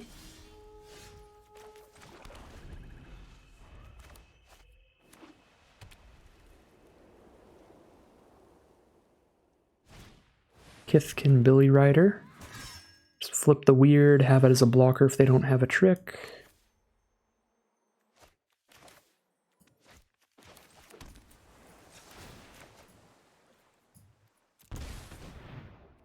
They storm the Seed Core, the Billy Rider, we're just gonna die, which I guess is their deck strat. Not much I can do about that on the draw. It's because our mana, our removal's 4 mana. If they have the Storm the Seed Core, they have the Storm the Seed Core, and we're probably dead. Take 10 damage here. They don't have the Storm the Seed Core, thank the Lord. Whatever other combat trick you have here, I'm fine with, just go for it. Elspeth Smite, alright. Kami of Whispered Hopes adds more counters to their stuff. I mean, at this point, I would just rather not die to Storm the Seed Core, so I'm just going to hold up Deadly Derision rather than playing a 3-2. Chomping Kavu, that would also kill me with Billy Rider. Oop. Not straight up, but take a million. Just very happy to kill a double striker against their deck. Ichor Drinker, a 1/1 lifelinker actually does matter quite a bit here.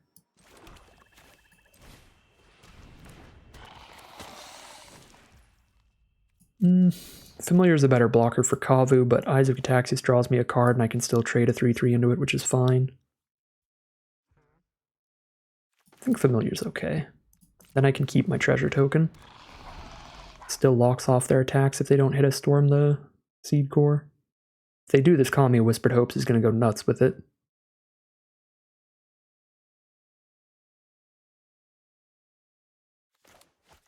Game plan here is to hope they don't draw Storm the Seed Core and try to get Transcendent Message to draw us into a board wipe for the moment that they do. And They will get a lot of trample damage in with the Storm the Seed Core for like one really big swing, but as long as we can survive the one hit, if we can board wipe the turn after, we should be able to close out the game. So if they don't have it like right now, we'll have 3 blockers up, and then it's a message after that, and we'll see. They have it right now. We've got some worries here. Looks like they need double green here.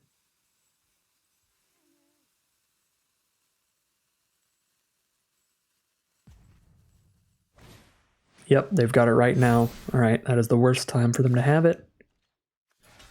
Guess I get to kill the Kami at least. They don't have another trick. Stops their next one from being any good. I mean, it'd still be good, but it stops their next one from being completely devastating. I still go up to 13 here. Eyes of Gataxius, 2 mana up to flip this. I won't be able to flip this other one, so I have to take the 5 from Kavu, but I can have a 3/3 to block Tracker by playing Eyes of Gataxius. It draws me a card, digging for removal. Dreg Recycler's the draw.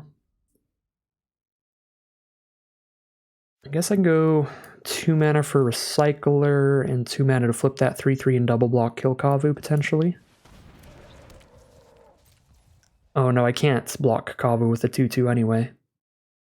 Okay, well, I should have just went for the Ike or Drinker Exile instead. Yeah, this Kavu's a big issue.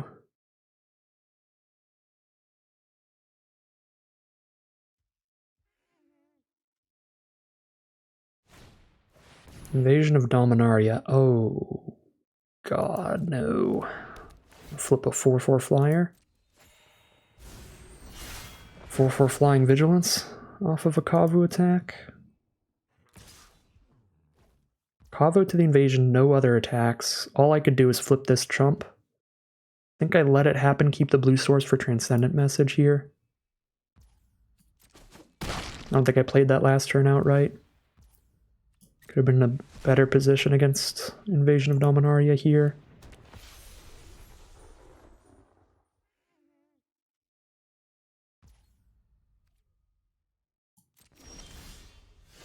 Blight Reaper Thalad's the draw.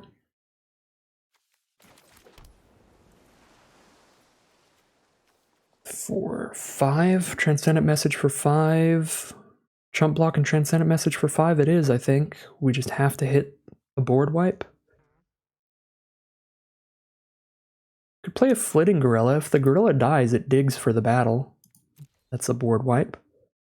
And it can chump here. And then I still have the mana up to flip up the 3/3 to chump. And play a Blight Reaper Thalid. This could be okay. Transcendent Message might be better, but I go to like 2 life if I do that. Which is sketch.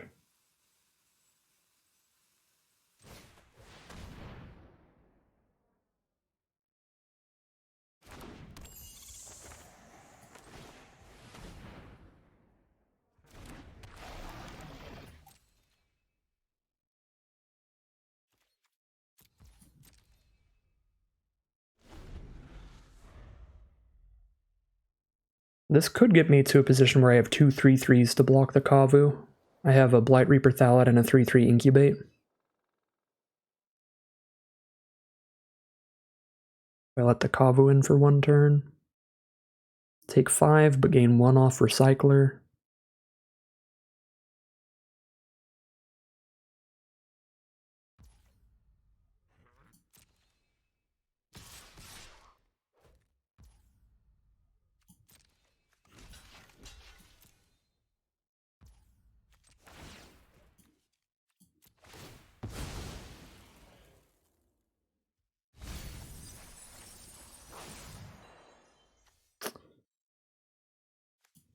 Grab another Flitting Gorilla, but Invasion of Algrotha doesn't save me. I think I let it all stay in grave.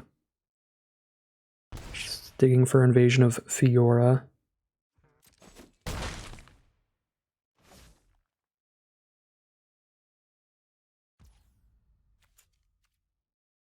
Unless I hit Invasion of Fiora right now, I think it's better to flip this token so I can flip Thalid and still Transcendent Message next turn. So I can block Kavu on the ground at least. Alright. Transcendent Message for a decent chunk.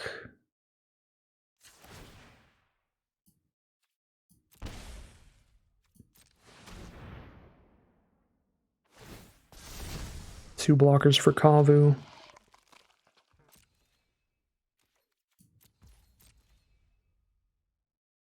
Take the flying damage. Transcendent Message or bust.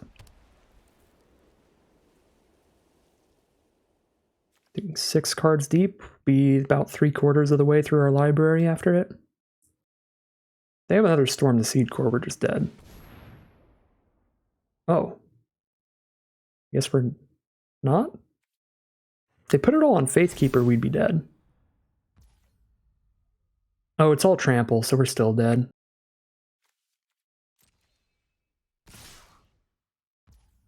I guess I do very, very slightly survive, and I can't draw as many cards. So I go 1, 2, 3, 4, 5, boom.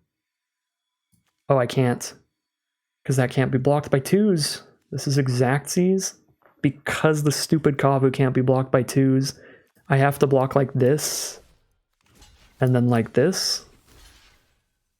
Which means I get trampled for 1 and take 7. I can go to 8 life off Recycler, but that's not enough. Kavu's stupid can't be blocked by creatures of power 2 or less thing really killed us this game. Are there any draws in my deck that could save me? Off of Transcendent Message? Collective Nightmare could get us there. Collective Nightmare, Deadly Derision. Both I would need. I need double black up, so I can't sack the treasure here. And I need 4 mana up. So I couldn't do that. Collective Nightmare maybe could get us there. If I block like this,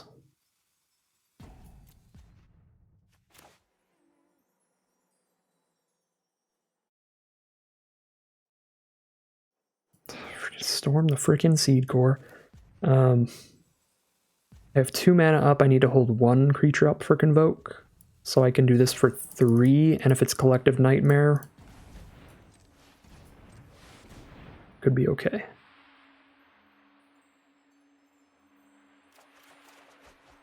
Land, Inga. Well, that does not do it.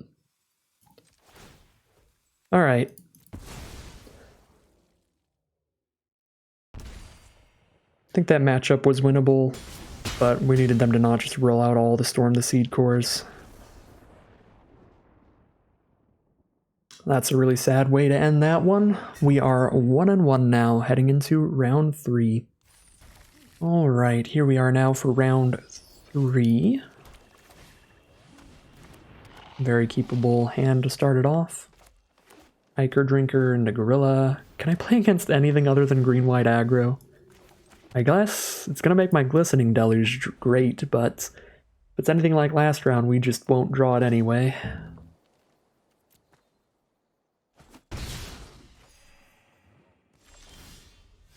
Etched Familiar. Pretty fine trade for the Sanctifier.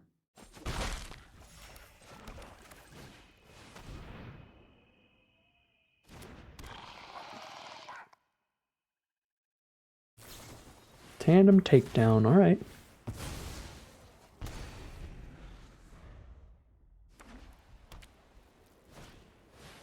Chopping Kavu, the bane of our existence. Card was disgusting last round.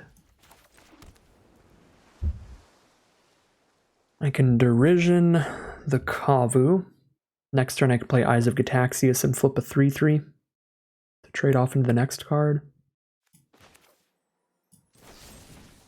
I gotta stop this extra damage while I can.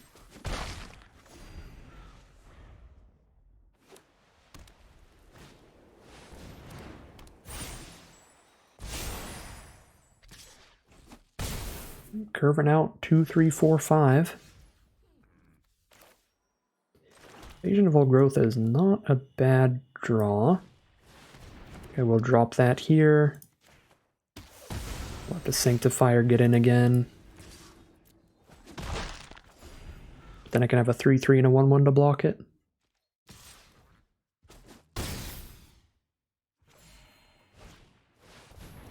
Now a Gore Claw that gives their whole board trample when it attacks and +1/+1, so now I don't have enough power to block Alabaster Host.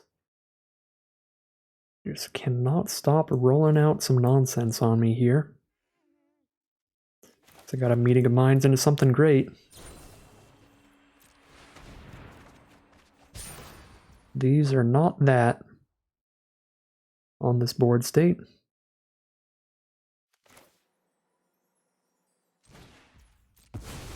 The Flitting Gorilla down.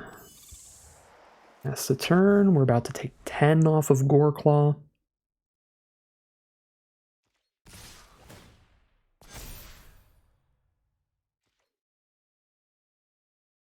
There's no even slightly relevant blocks here.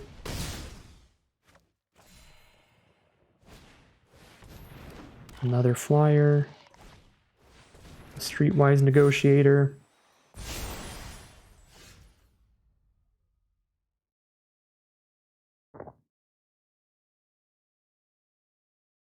Man, I just really would like to have not played against the same deck 3 rounds in a row.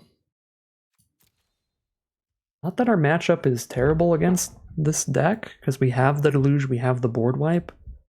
It's just really boring.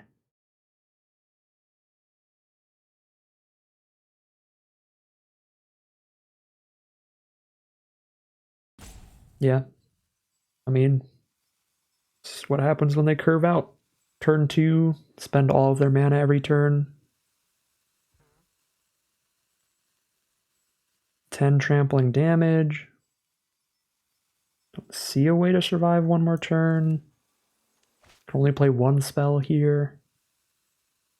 Play 3/4, then I have 4, 5, 6, 7 toughness against 10 trample. They still get in for 6 off the other 2 creatures. Yeah, we're just not getting anywhere that game. Green-white doofuses strikes again for the 3rd round in a row. So come on back in, Glistening Deluge. Guess I should just be main decking it.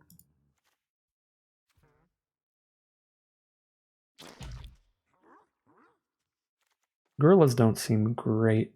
They haven't been playing great in a lot of these rounds where just the 2/2 is too small for blocks. So maybe I dropped that for Deluge. Maybe that would have been the better sideboarding in round 2. Could have helped out. I think that's what I'll do here. I'll drop a Gorilla for the Deluge. Definitely playing first this time. Thaladon 2, Collective Nightmare early. Got some slower cards like Rona and Message, but the Thalid and Nightmare are really good starting the game off. Uh-oh, another slower card. Definitely gotta hit some lands here. Invasion of Fiora. Just poke for 2, I guess.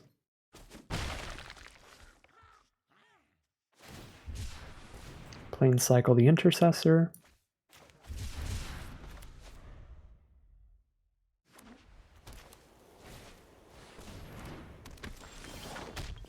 There is land number 1.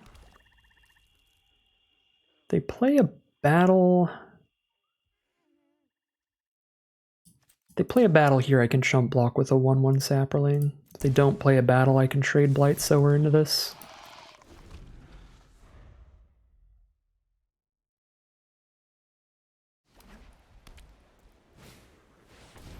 Kami of Whispered Hopes again. Just straight up the same deck 3 games in a row.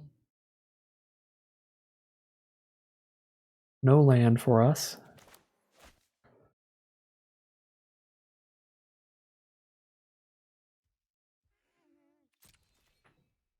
Just pass holding up the Collective Nightmare. Infected Defector. Okay, that card's pretty whatever. Guess it trades into the Thalid and they get a creature back out of it.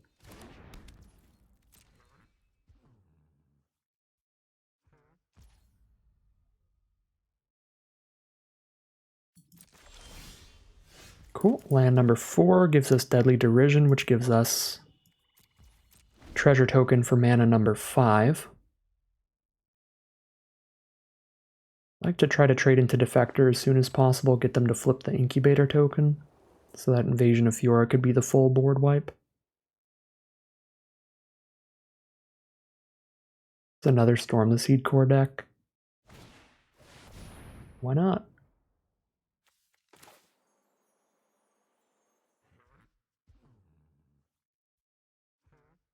We definitely need to kill the Kami here before it doubles up all these counters. It'd be 2 counters there, 3 there, and 2 there.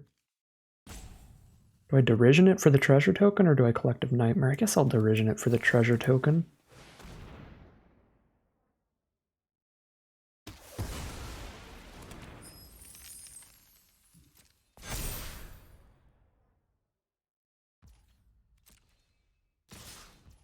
Four power against 4 toughness here.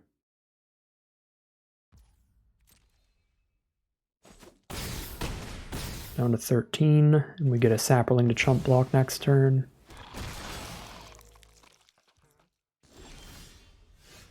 Okay, don't hit land 6. I could Invasion of Old Growth, but that has 4 toughness. Just play Rona here, I suppose. Still have Collective Nightmare up off the treasure token, although I'd rather keep the treasure.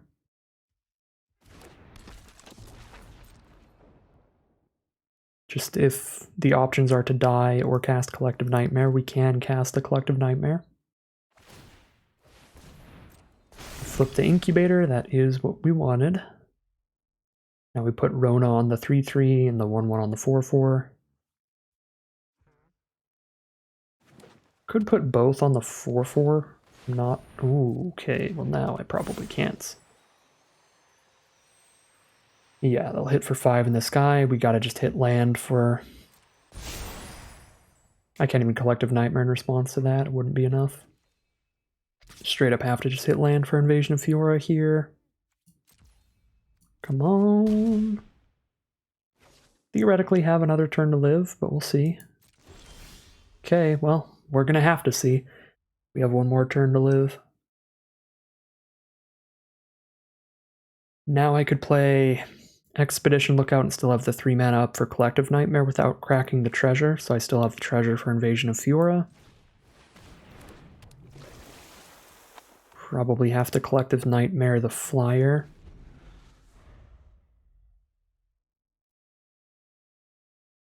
But they've got a lot of backup and Storm the Seed Core style stuff, so we want to save the Nightmare until they declare their attacks. Because they might do some pre-combat, throwing a bunch of +1/+1 counters around to get extra damage in.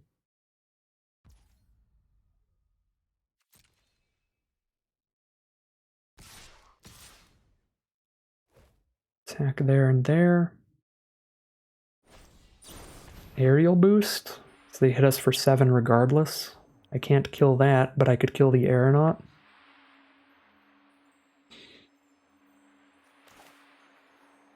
I have no other way to do this. I could counter this with Artistic Refusal.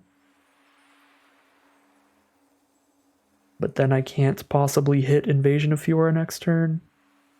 And I still take 2 in the sky. I think I have to just hope they don't have a second trick to save Golden Scale Aeronaut.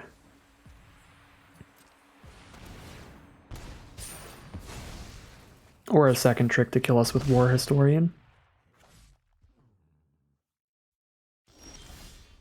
Okay, there's the land. Hopes and Dreams on the stack.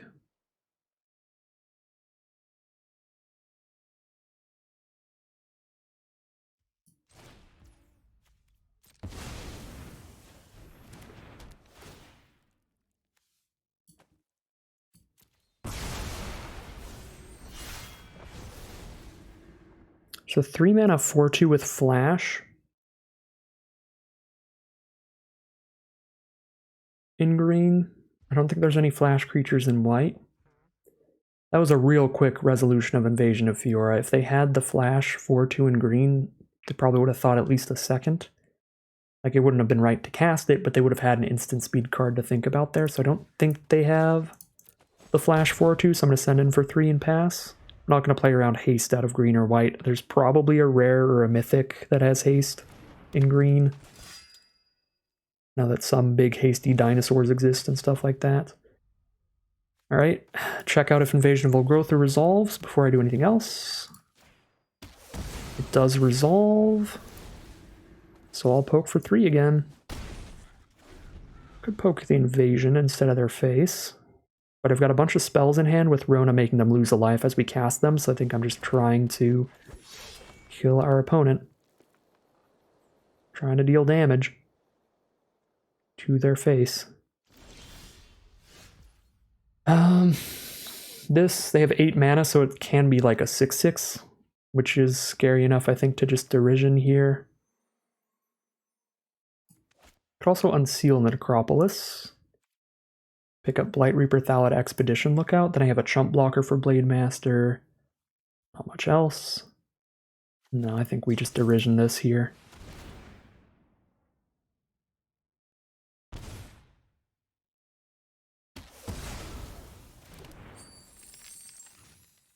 Put them to 7. They're dead in 2 more swings. They take 6 and they take 1 from this. Well, that has lifelink. Doesn't get any bigger though. There's a captive weird.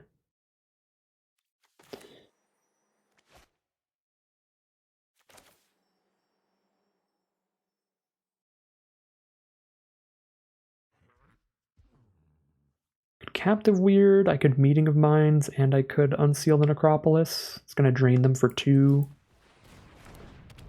Meeting of Minds for 1, 2, 3, 4. Unseal, I'd have to sack the treasure for to do that as well. And this way I'm holding up Artistic Refusal as well. Yeah, now we just play the defensive and try to just cast 7 spells. Until I could maybe go wide for lethal. So holding up Refusal, if we don't do it, we Meeting of Minds. I have an enchantment engraved for that. They don't have an enchantment in the grave, so that's just a 4/4, but it can flip into a 4/6.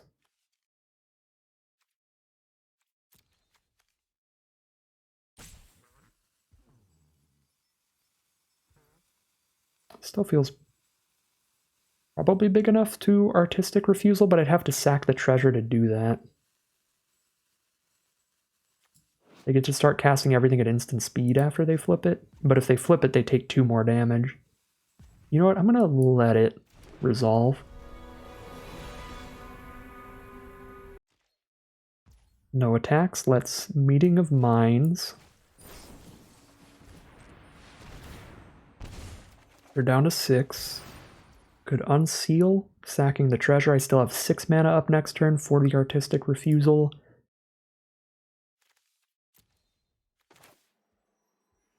Sure. They're down to 5.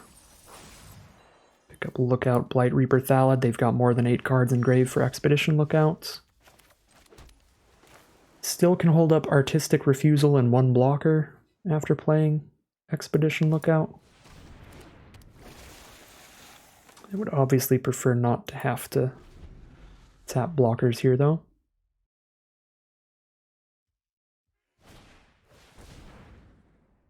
That is a-okay.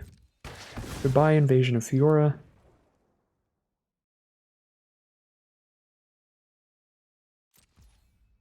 Pass turn. Let's Transcendent Message, draw 3 then.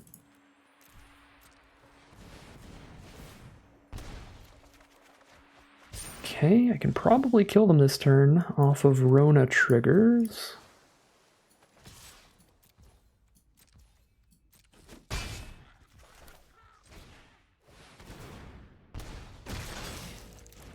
I mean, we'll play it really safe and kill them off the trigger that counters their next spell. Have to tap out right now. They'd have to have instant speed life gain. They'd have to have like Cosmic Hunger or something, which they would have already cast to kill Rona and get out of the way. So no, let's just do this. All right. 1-1 for this round. This is round 3. If we lose this round, we're out of contention for day 2. We have to win 3 out of the 4, and we've already lost 1. So, be a stressful game 3 here. I think I like the change to the deck there. Of just deluge over one of the gorillas. Call it a deck here. Yeah. See how it goes as we head into game 3 of the 3rd round, the deciding game to see if we're still in it or locked out of day 2, draft number 2. There's a glistening deluge in this opener. We gotta hit some lands, but we're on the draw to get there. Missed our first land drop. We've got some time. Our opponent starts mono green. That is 2 missed lands in a row. And that's a really hard to cast 4-drop that we drew instead of a land there, which is really painful. There is the white source from the Alabaster Host Intercessor for our opponent, but we do hit the blue source to play Expedition Lookout. I think I am supposed to just declare the block here, even if I'm trying to get Glistening Deluge to put in work, because it's going to look real suspicious if I don't just go for the trade early here. Goreclaw, Terror of Calcisma. Glistening Deluge is big enough to kill that if they don't back up onto it. If they do, we can Deadly Derision it. Let's drop Arona.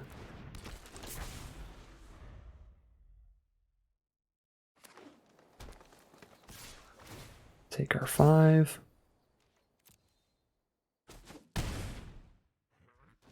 Hopefully they play like 2 creatures, a 2/2 and a 3/3 or something.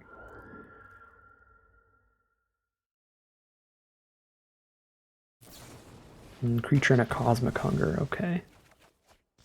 Not great for me, but not horrible. We just Deluge here. Pass. 2 cards left in their hand to deal with.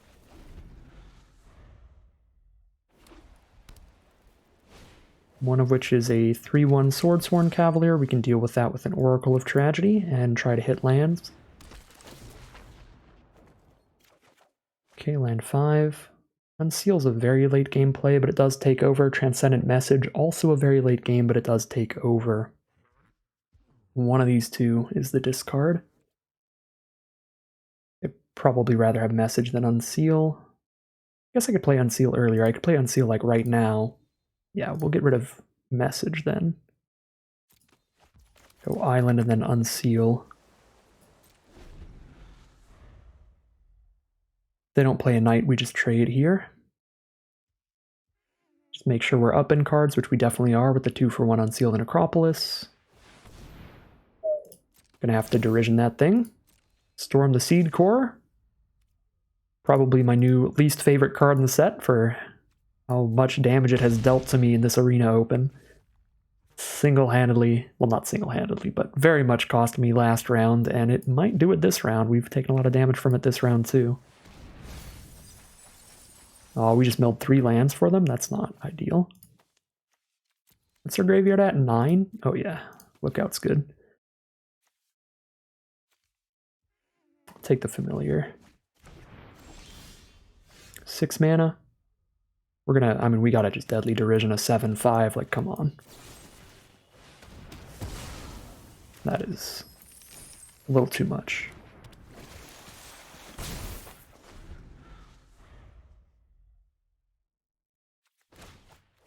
Streetwise Negotiator, they get a 3/3.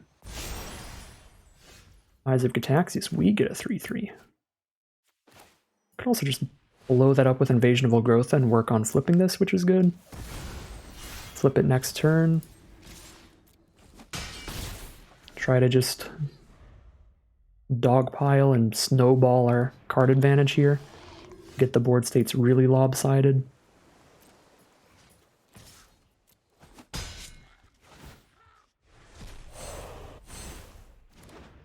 Inga to set up our draws.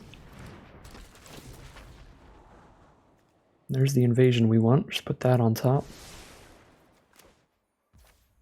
Draw it immediately off this. I'd rather just get a wide board state. We have seen no board wipes from our opponent. We've milled quite a few cards throughout these games. That is a 3/3 with reach, which is a little annoying. I do have 2 legends on the board if I want to just Invasion of Fiora and flip it immediately. That does feel pretty game-ending.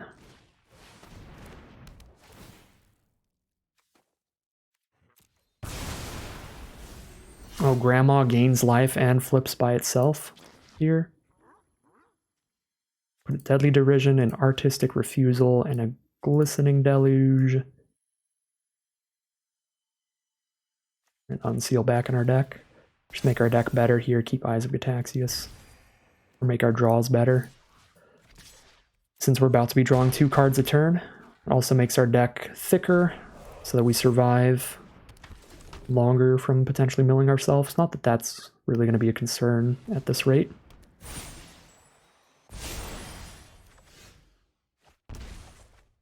Okay, Flitting Gorilla. Gives us a chump blocker for Aeronaut, that seems okay with me. Draw our Gataxius card, get a Collective Nightmare, now we're super fine.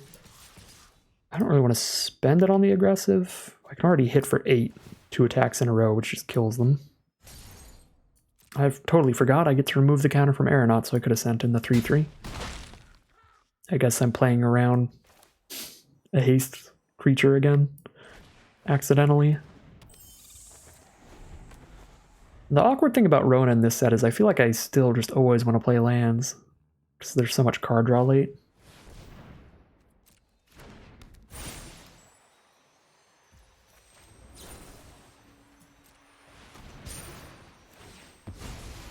Grandma's going to eat the Aeronaut, and they're going to scoop it up. We are still in the running. We are 2-1.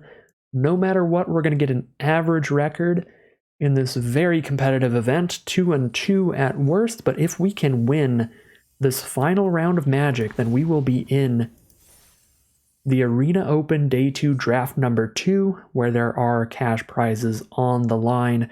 The way that the event works is if you win completely undefeated in Day 1, then you can lose double elimination in Draft 1. Then you can lose double elimination in Draft number 2.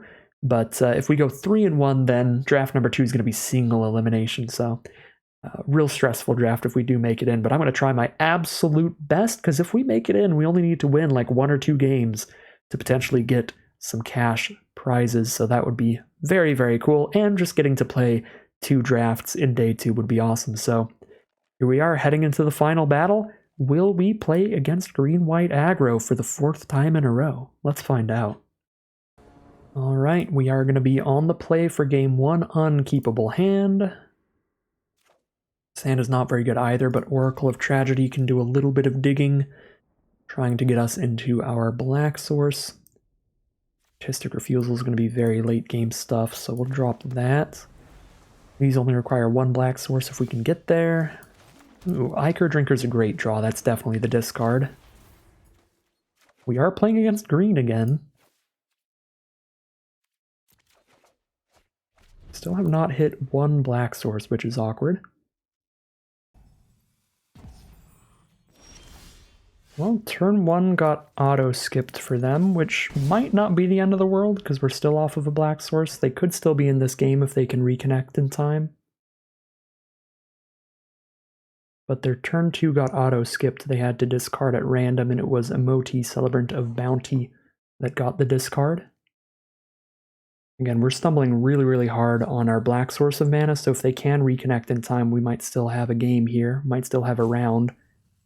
Alright, looks like they have reconnected. They are going to drop an island and a Blade Master. And there is the swamp for us, which is great. Get a 2/2 off this Ichor Drinker, or I slam down a Fleeting Gorilla in the sky, or Inga and Scry. I'm going to do Inga and Scry here. Revelation, see what's up in their hand. I don't really need another blue source, and get rid of Timuret because double black is a lot with this hand. Okay, they're on blue, green, and black, hit all 3 colors naturally, and have the Overgrown Pest. Technically turn 4, kind of feels like turn 3, we basically skipped a couple turns. They actually skipped 1 turn. There's Invasion of Amonkhet, well I guess we'll discard that, that card is tremendously powerful. They have a Chomping Kavu, Invasion of Amonkhet, and Tangled Skyline, so a bunch of mana here. They're going to get to Skyline, and that's going to be very strong. This is a pretty strong hand overall. Get rid of the Invasion of Amonkhet and pass the turn. Yeah.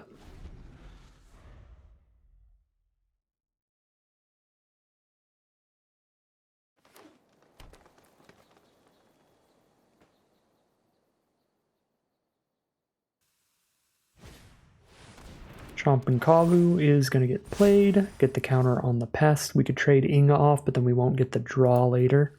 I'll take the 3 for now. There's the Swamp for Deadly Derision, which lets us hold up Derision and potentially get the draw 3 off Inga. Kill Kavu, trade there, draw 3 could be okay. I almost think I'd rather just play Gorilla and Dreg Recycler for now. Get a wide board state, because I don't really want to end up Deadly Derisioning a 3-3 when I could kill a 5-5 soon enough with that Tangled Skyline in their hand.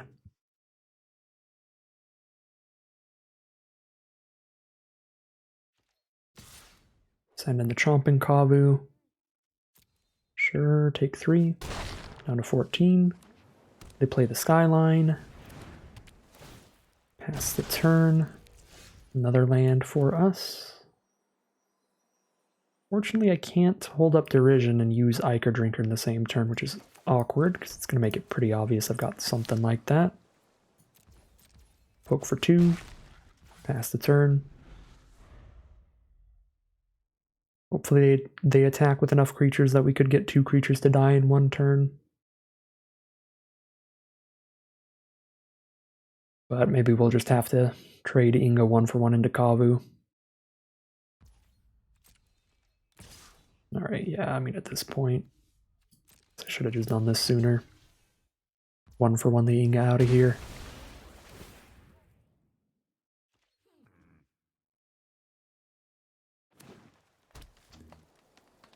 All we had to do was get one thing killed to the Derision, but they did not flip the 5-5. So I could have Dreg Recyclered the Oracle away. Yeah, that probably would have been worth it. That was loose. Sack the Oracle, go from there.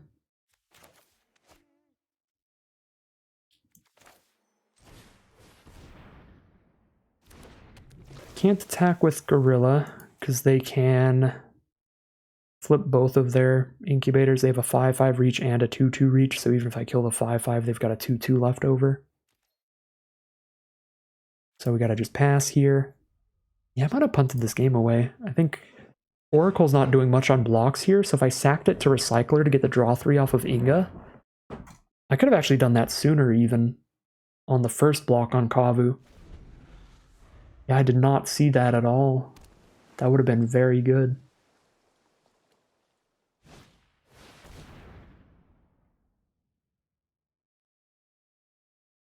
Well, that's hilarious. Also devastating. One-sided board wipe, they get to keep their 5-5 and 2-2 here.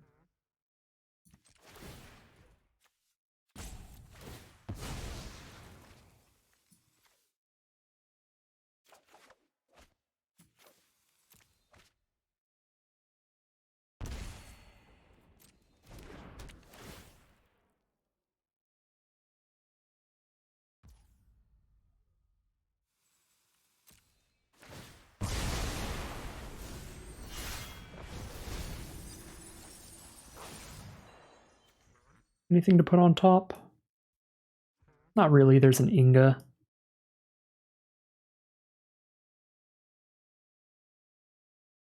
suppose Inga's probably better than drawing blind. Set up our next draws from that point on.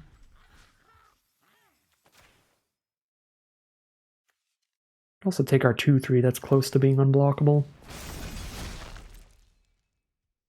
Do I want to let them flip this and then blow it up, or do I want to try to protect this? All they have left is a 2-2. We're going to have a 3-3 and another 2-2 to block with.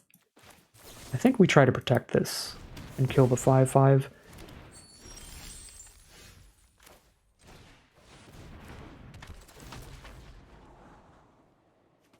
Keep Meeting of Minds.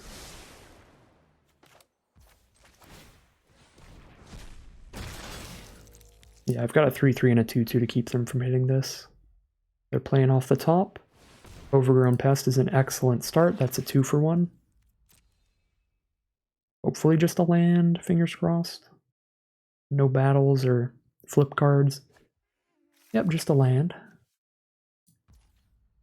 Not horrendous for us. Meeting of Minds right now. See what we hit. Captive Weird and our own Invasion of Fiora. Alright. We'll probably Invasion of Fiora on non-legends soon. Got an Ingot to block with. 2/2 to flip on blocks. Okay, so they're still going to have a 2/2 after the board wipe if I choose non-legends, but we kill the 6/5 and the 2/2. I feel like it's going to be worth it to Invasion of Fiora here. Especially if we hit a land. Didn't hit a land, but I think still worth it.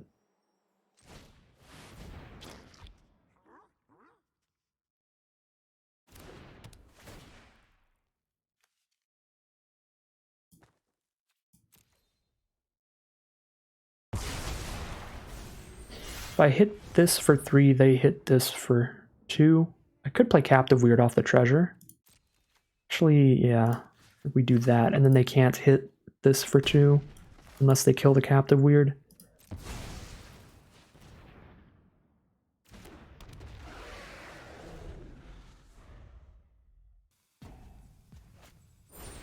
Temporal Cleansing.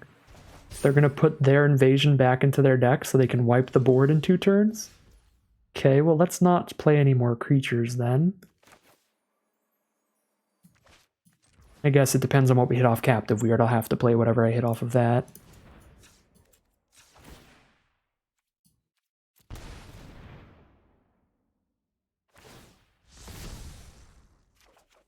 Etched Familiar. I guess we do play an Etched Familiar, don't we? But we don't flip our invasion, because they're just going to kill our board, including our legend.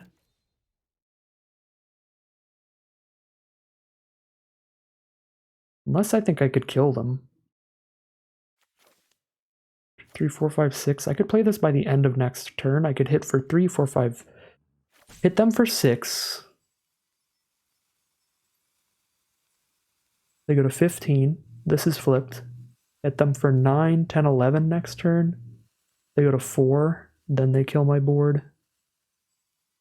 But Inga would draw me the cards. You know what? Because Inga draws me the cards, I think I let them wipe the entire board.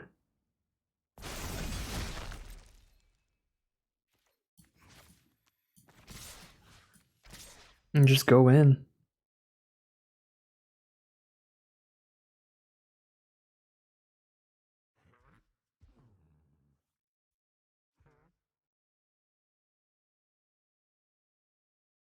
If they don't do something with their incubator this turn, Marchesa will kill the incubator next turn.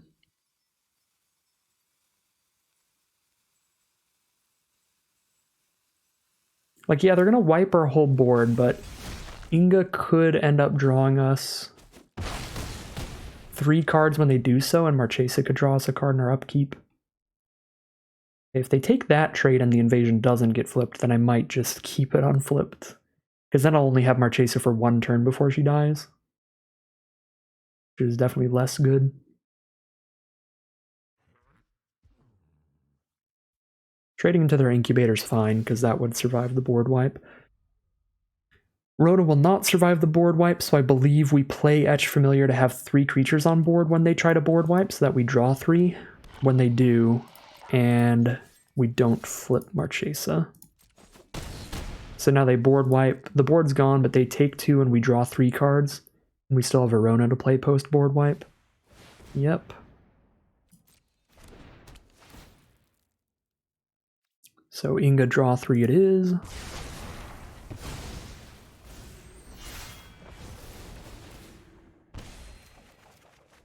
Some good draws on Seal the Necropolis being a huge one. There's an Invasion of Pyrelia. They have nothing to attack that with. So that's fine. We'll see what they draw off of it. I don't love going down to 10 cards. If they have that each player mills 10 bomb rare, then we'll just die to it, but I think we would die to it even if we didn't mill ourselves too much because they'd get the best creatures from each grave, so we'll just do this. Best cards for killing an opponent at 7 life quickly. Probably Etched Familiar, maybe Blight Reaper Thallid, maybe Etched Familiar and Dreg Recycler, or Expedition Lookout looks great. Yeah, we'll do Expedition Lookout, Etched Familiar, I think. We've got a Deadly Derision to play.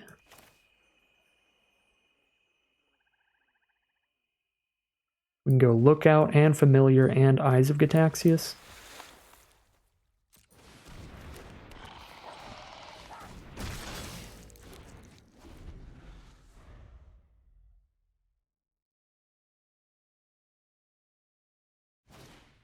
There's a Chomping Kavu for a blocker.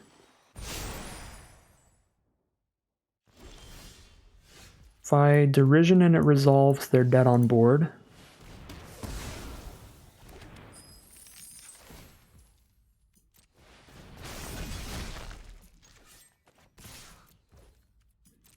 Alright. I like our main deck for this matchup. I could put the Glistening Deluge in since they are on green, but most of their green creatures, potentially a 4/4 off of Kavu, a 5/5 off Ancient. We can kill some pests with Deluge, maybe a Blade Master, but I think I'm fine with no Deluge. So it kills a Moti as well. Yeah, Deluge would be the one potential swap out. I'm kind of fine with our matchup here. Two grindy mid-range decks colliding.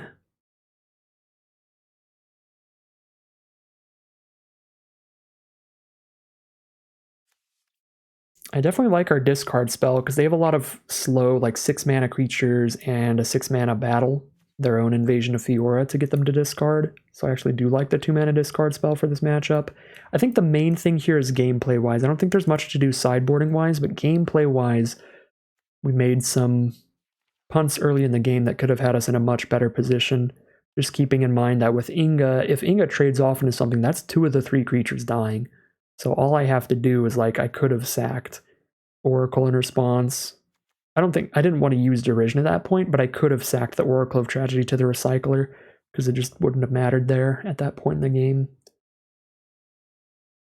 I really don't need early blockers and stuff. I could toy around with cutting an Ichor Drinker or like a Timuret's just a really good defensive card. But again, I'm pretty happy with the deck as it played out.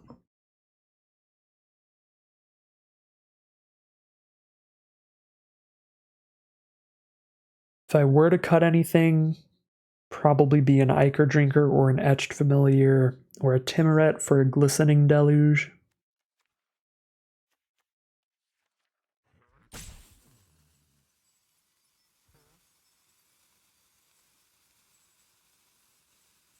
I'm going to go with the Etched Familiar for the Deluge here. Let's see about that. They both accomplish kind of the same thing. Familiar trades into one of their 2/2 or 3/3 green creatures. Deluge is always going to trade into at least one of those, potentially more. It's not going to give us the life gain, but could be worth it. Opponent goes turn 1 Jungle Hollow. So some good mana fixing to start it off. Nothing turn 2. Let's just poke for 1 then. Drop a Timuret. 3 mana, they do have the Overgrown Pest. Excellent, excellent card. What is it going to draw them?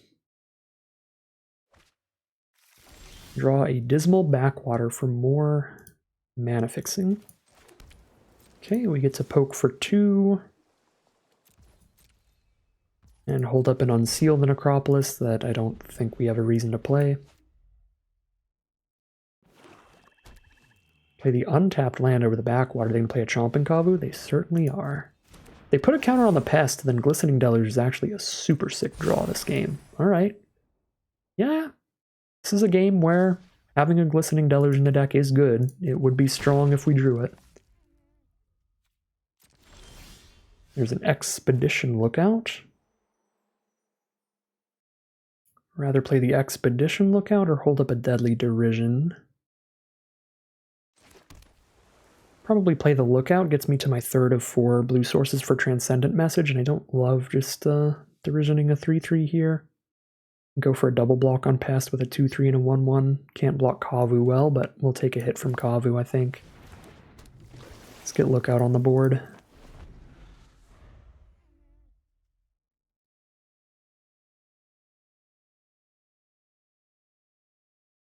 Actually, we should probably, if I'm gonna double block Pest, double block with Timrid Ichor Drinker. I guess that would kill both, because Timrid would get smaller when the Drinker dies. Luckily, they just don't attack with Pest. Fair enough, we'll be down to 15 then. They play the 5th untapped land and Tangled Skyline, that's a big one. So kill the 5-5 with our Deadly Derision, that'll give us the treasure token we need for Transcendent Message, although hitting another blue source means we don't need the treasure anymore. We have 3 blue sources and a blue creature, we could already Transcendent Message for 4. We're probably on Deadly Derision though, if they're flipping and attacking with this 5-5. Invasion of Pyrulia, that's sketchy. Maybe trying to flip a pretty good battle. Should probably just cash in on a draw 4 right now, even if they flip the 5-5, chump the 5-5 with a 1-1 and draw 4. It's like the best play here. Digging for Deluge to clear out the 3-3s or Invasion of Fiora to clear out the whole board. Ooh, they just Invasion of Pyrulia into another Invasion of Pyrulia? That could be massive. They're not flipping the 5-5. If they're not flipping the 5-5, then it's very easily just draw 4 off Transcendent Message right now. Unless they play a trick to buff the Kavu to insta-flip the invasion. I would rather be drawing 4. And they did not play a trick to do that. Play a tap land. Pass the turn. Alright, let's draw 4 cards.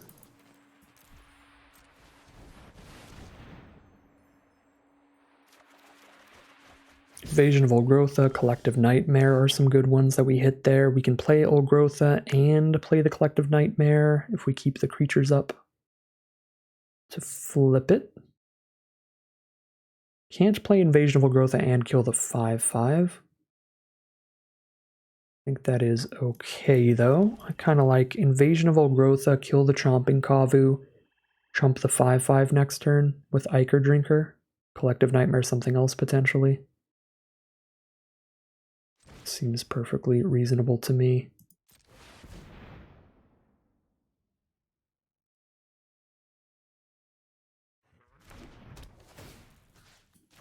This is going to be their first card in their graveyard. Expedition Lookout, not looking super hot, but it is what it is.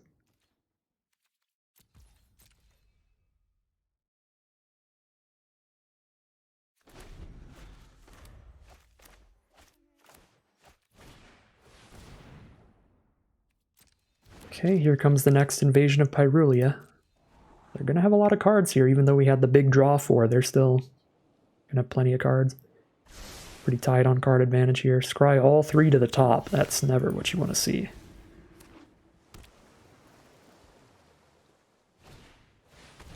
Play another Chomping Kavu. Buff the Pest, get an insta-flip. Pretty happy to kill the Pest here then. They don't have the mana up to flip the 5-5. Cool.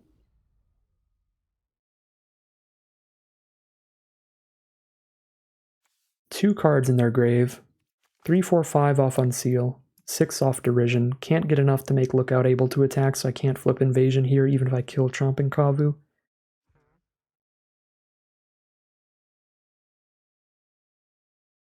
So I'm probably holding up the Deadly Derision. There's nothing to unseal right now. So we're on Flitting Gorilla, hold up Deadly Derision.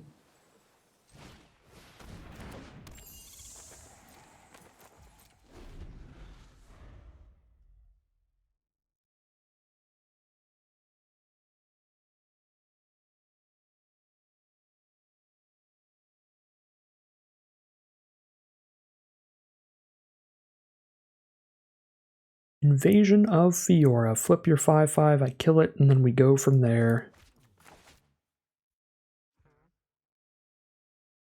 Do it.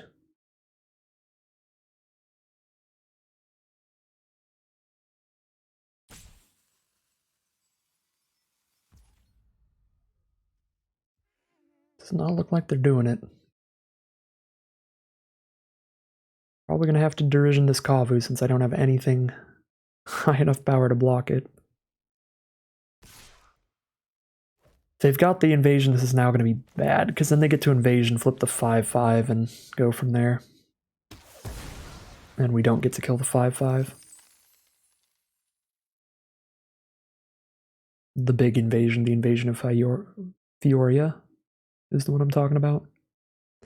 That we're hoping they don't have. But I can unseal, pick up more of these creatures. Still have a little bit of a plan. If they're thinking this long, I assume they probably don't have it. They have been playing pretty slow overall. If they're playing slower than me, then they are pretty slow, because I am glacial.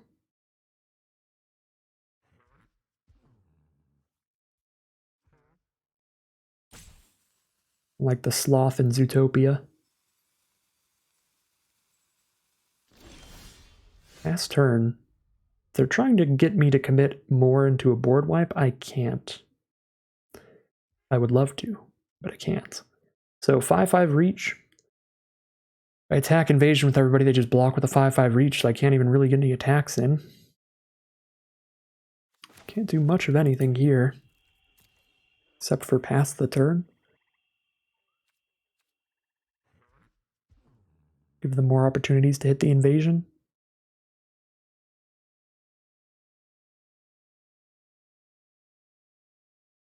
I guess they kill Timuret if I attack invasion with everyone. But I put the invasion down to 2, and then I can unseal the Necropolis to get Timuret and some random creature back, maybe. It also mills them into 6 cards in graveyard. I just don't think we do that. I think we have to draw something to get through this 5/5.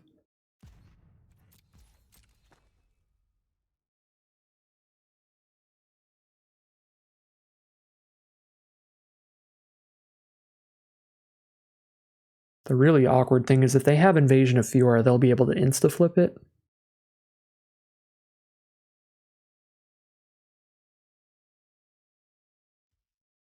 They'll be able to play it to blow everything up, then flip their 5/5 and flip the invasion.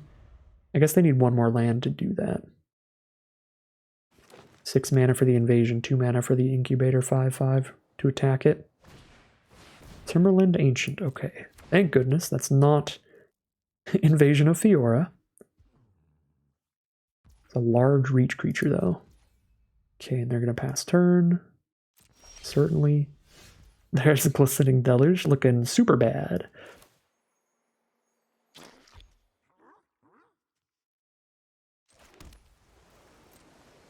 Well, I mean, we're hanging out then. At least now Invasion of Fiora is not going to be one-sided. It would still be pretty deadly to me, but they got to kill their own Timberland Ancient to do it.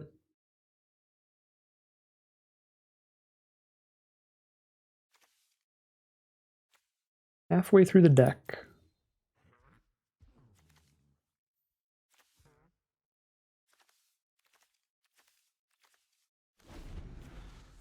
So our Invasion of Fiora is somewhere in the bottom 20. I'm going to have to let them just start flipping battles. Just desperately hoping to draw it. These things flip into 4/4s, which we can't kill with Glistening Deluge. Yeah, if they start flipping battles, we're really far out of it unless I immediately hit Invasion of Fiora.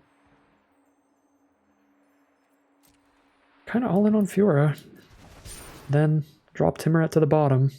They're going to have a great attacks here. Still not flipping the 5/5. Okay. Could block this Timberland Ancient with everybody and theoretically kill it, get an Incubator and get the mill too, put the best creature from grave on top. They're at 4 out of 8 cards in grave, so that actually does seem okay to me. Because it's not like I can ever attack in with these creatures regardless.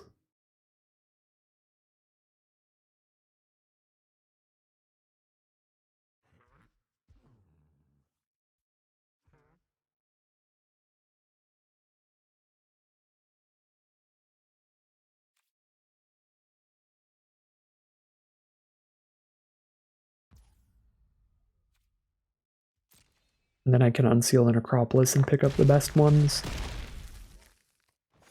Which does get them to 8 cards in graveyard, so that the unblockable dork's great. Alright, we hit 2 lands. So if I'm putting something back on top, it's just a creature I would put my hand off of unseal anyway, so decline that, we unseal.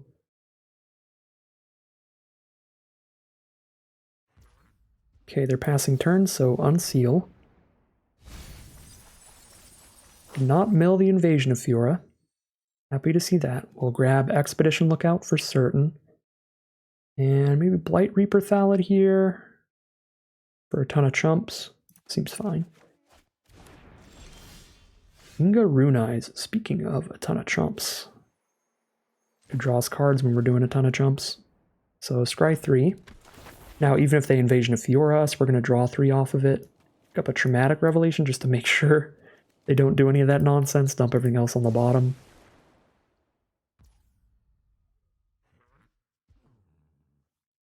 Look out for 2. I'm going to play the Lookout here so that I can attack Invasion of Old-Growth. Play Blight Reaper and flip it, paying the 2 life.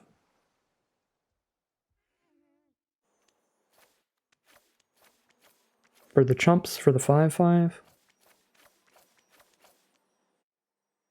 Yeah, if they Invasion of Fiora us here, we draw 3.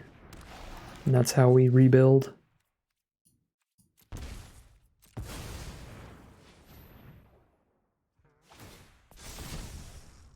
If they don't, we should be able to flip our battle and then start chipping in for 2 every turn, while protecting their battles from them.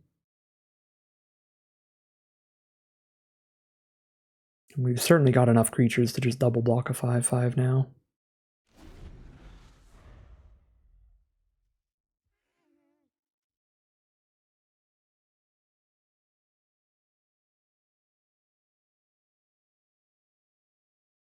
We can even stop them from insta-flipping the Invasion of Fiora. If they hit it here to wipe the board, because we'll have a 1/1 Saproling afterwards. After they cast it to chump block the 5/5. Doomscar Warrior, very, very good card. Whenever it hits us, they get to look at the top 5 for a creature or land put in their hand. And it's 4 toughness against our -3/-3. Cool, cool, cool, cool. 2 mana to flip their 5/5 here. Let's just Revelation them and see what they have.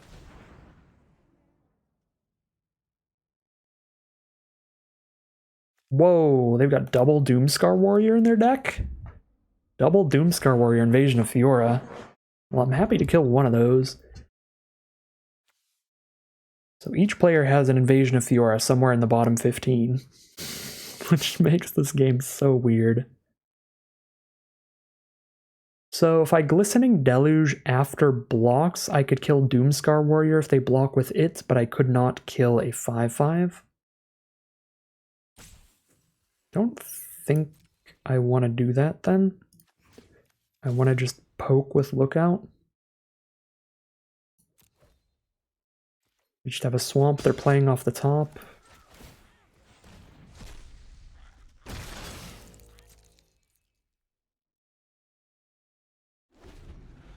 Got plenty of blockers for everything they have right now. They pretty much just have to hit Invasion of Fiora, and even then we have a backup plan. Chump with a 1/1, draw 3, go from there. And now we have our own 2/2 that's resilient to the board wipe. Pass the turn it is. Eyes of Gataxias is a beautiful draw, another creature that's resilient to the board wipe, as well as a piece of card draw. I'll keep this in hand in case we ever hit our Rona. At this point, I should probably stop playing lands. Although we're finding stuff to do with the mana, which is so wild.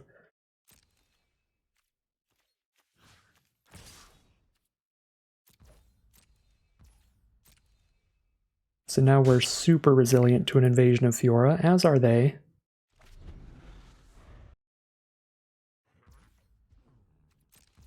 Fast turn again.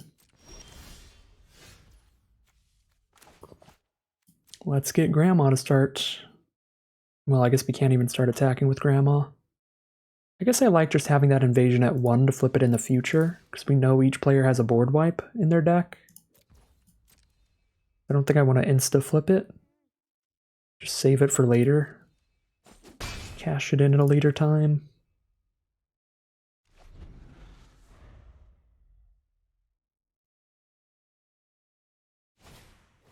Invasion of Amonkhet. It's awkward. Let's see what each player mills. Watch us mill both invasions of Fiora. Well, I milled my invasion of Fiora. They didn't mill theirs. I don't think Deluge is going to end up doing anything. Discard. I guess I could just discard this to the Rona, so I might as well keep that over a land at least. I can still discard Deluge to Rona if I want to recast Rona. They're down to 8 cards in library, we're down to 8 cards. We mill out first. No more instant speed mill left in my deck. They might be on the mill game plan. Could try to time them out if it goes to a game 3 maybe. Captive Weird. Can't really afford to do that because of the mill. Game plan.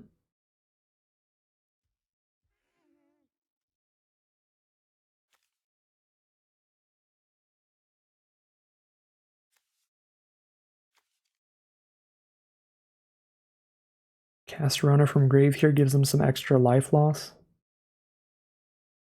What do I have left in my deck? What are my last 7 cards? Artistic Refusal. Flitting Gorilla is a very good one. Timuret's fine. Recycler's fine.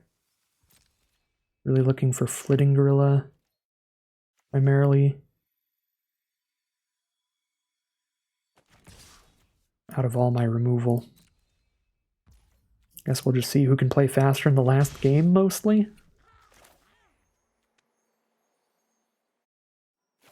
Yeah, I don't think Deluge is going to do it here, but Captive Weird also. I can't afford to draw another card. Let's get rid of the Captive Weird. Get Roan on board. Maybe make them lose some life if we cast any more spells.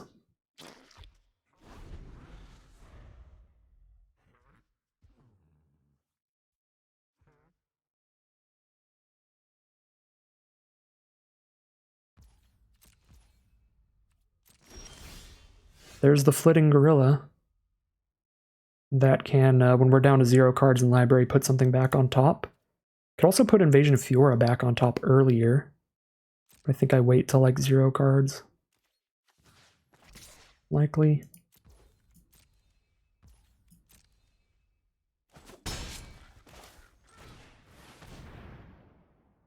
I guess this lets them cash in their invasion.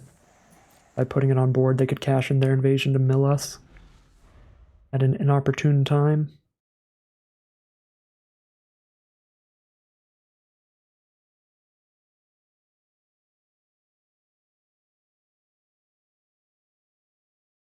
The Inga, is it a May ability? It's not a May ability. Yeah, they could Flitting Gorilla Inga us with the board wipe. They might just get us mill-wise this game. They just can't break through these incubator tokens.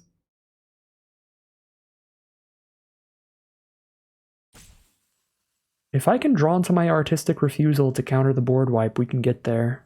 Make them lose another life, stop that plan from happening. It's in here, it's one of the 6 cards. Yeah, we needed that Artistic Refusal earlier. Now we are likely milling out. Destroy everybody.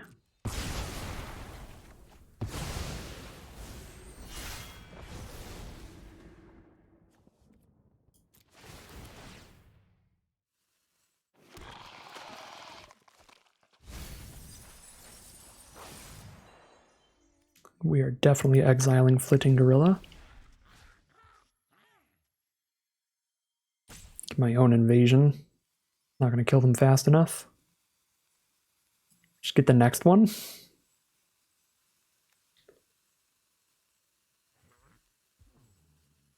I don't have any way to sacrifice it though, because they milled my recycler. Actually, Oracle of Tragedy? Hold up, Oracle of Tragedy to counteract the mill. Hold up. Just put our best 4 cards back in the deck.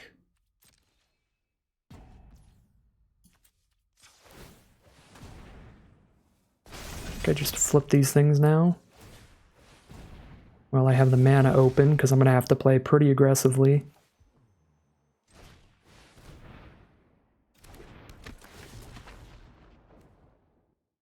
Cards with mana value 3 or greater. Unseal, when I'm out of cards, can pick up... Oh, nothing that goes on top of my deck, but we definitely choose a Flitting Gorilla for when I'm out of cards. Rona, we want to just play. I guess having an Invasion of Fiora in there could turn things around. I feel like Double Derision definitely does. We don't want to put any card draw in. I guess Unseal the Necropolis could pick up our Oracle of Tragedy and then we recast it. Oracle of Tragedy, Unseal the Necropolis loops? Is that the game plan? Got enough creatures on board to hold up Artistic Refusal if I discard Glistening Deluge. Let's do it. Here's a new board state, I guess. Holding up Artistic Refusal. And now we're on Oracle of Tragedy loops. I guess. Just need to Derision the 5/5. And then go for Oracle of Tragedy loops, if they can't exile it. Moti, Celebrant of Bounty. They're gonna Cascade guaranteed. We'll see what they hit. Overgrown Pest. Not bad. They have 2 cards. Wait, they have 2 cards in their library. So we resolve that and they have 1 card in their library? Or resolve it and they have a 3/1 on board. If they play a 6-drop, they're down to 1 cards in library. We might mill them because of Oracle of Tragedy. Hold up. Hold up. I should have just put all my each player mills cards back in the deck. Completely forgot about their library being super tiny as well at this point.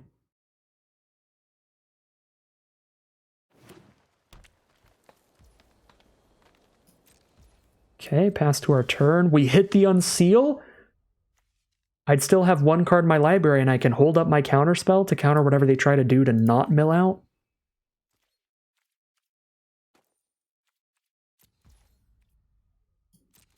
Do this during their upkeep, I guess?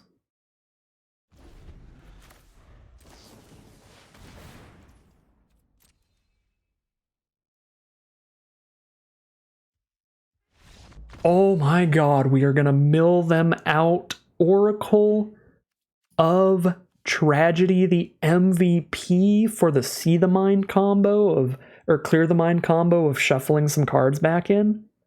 I was just putting Unseal back in so that I could maybe get a chump off with Oracle of Tragedy or a chump attack or something, find some way to kill it, maybe even have to Derision my own Oracle, and then when it dies, shuffle more cards back in, and then pick it back up with that Unseal.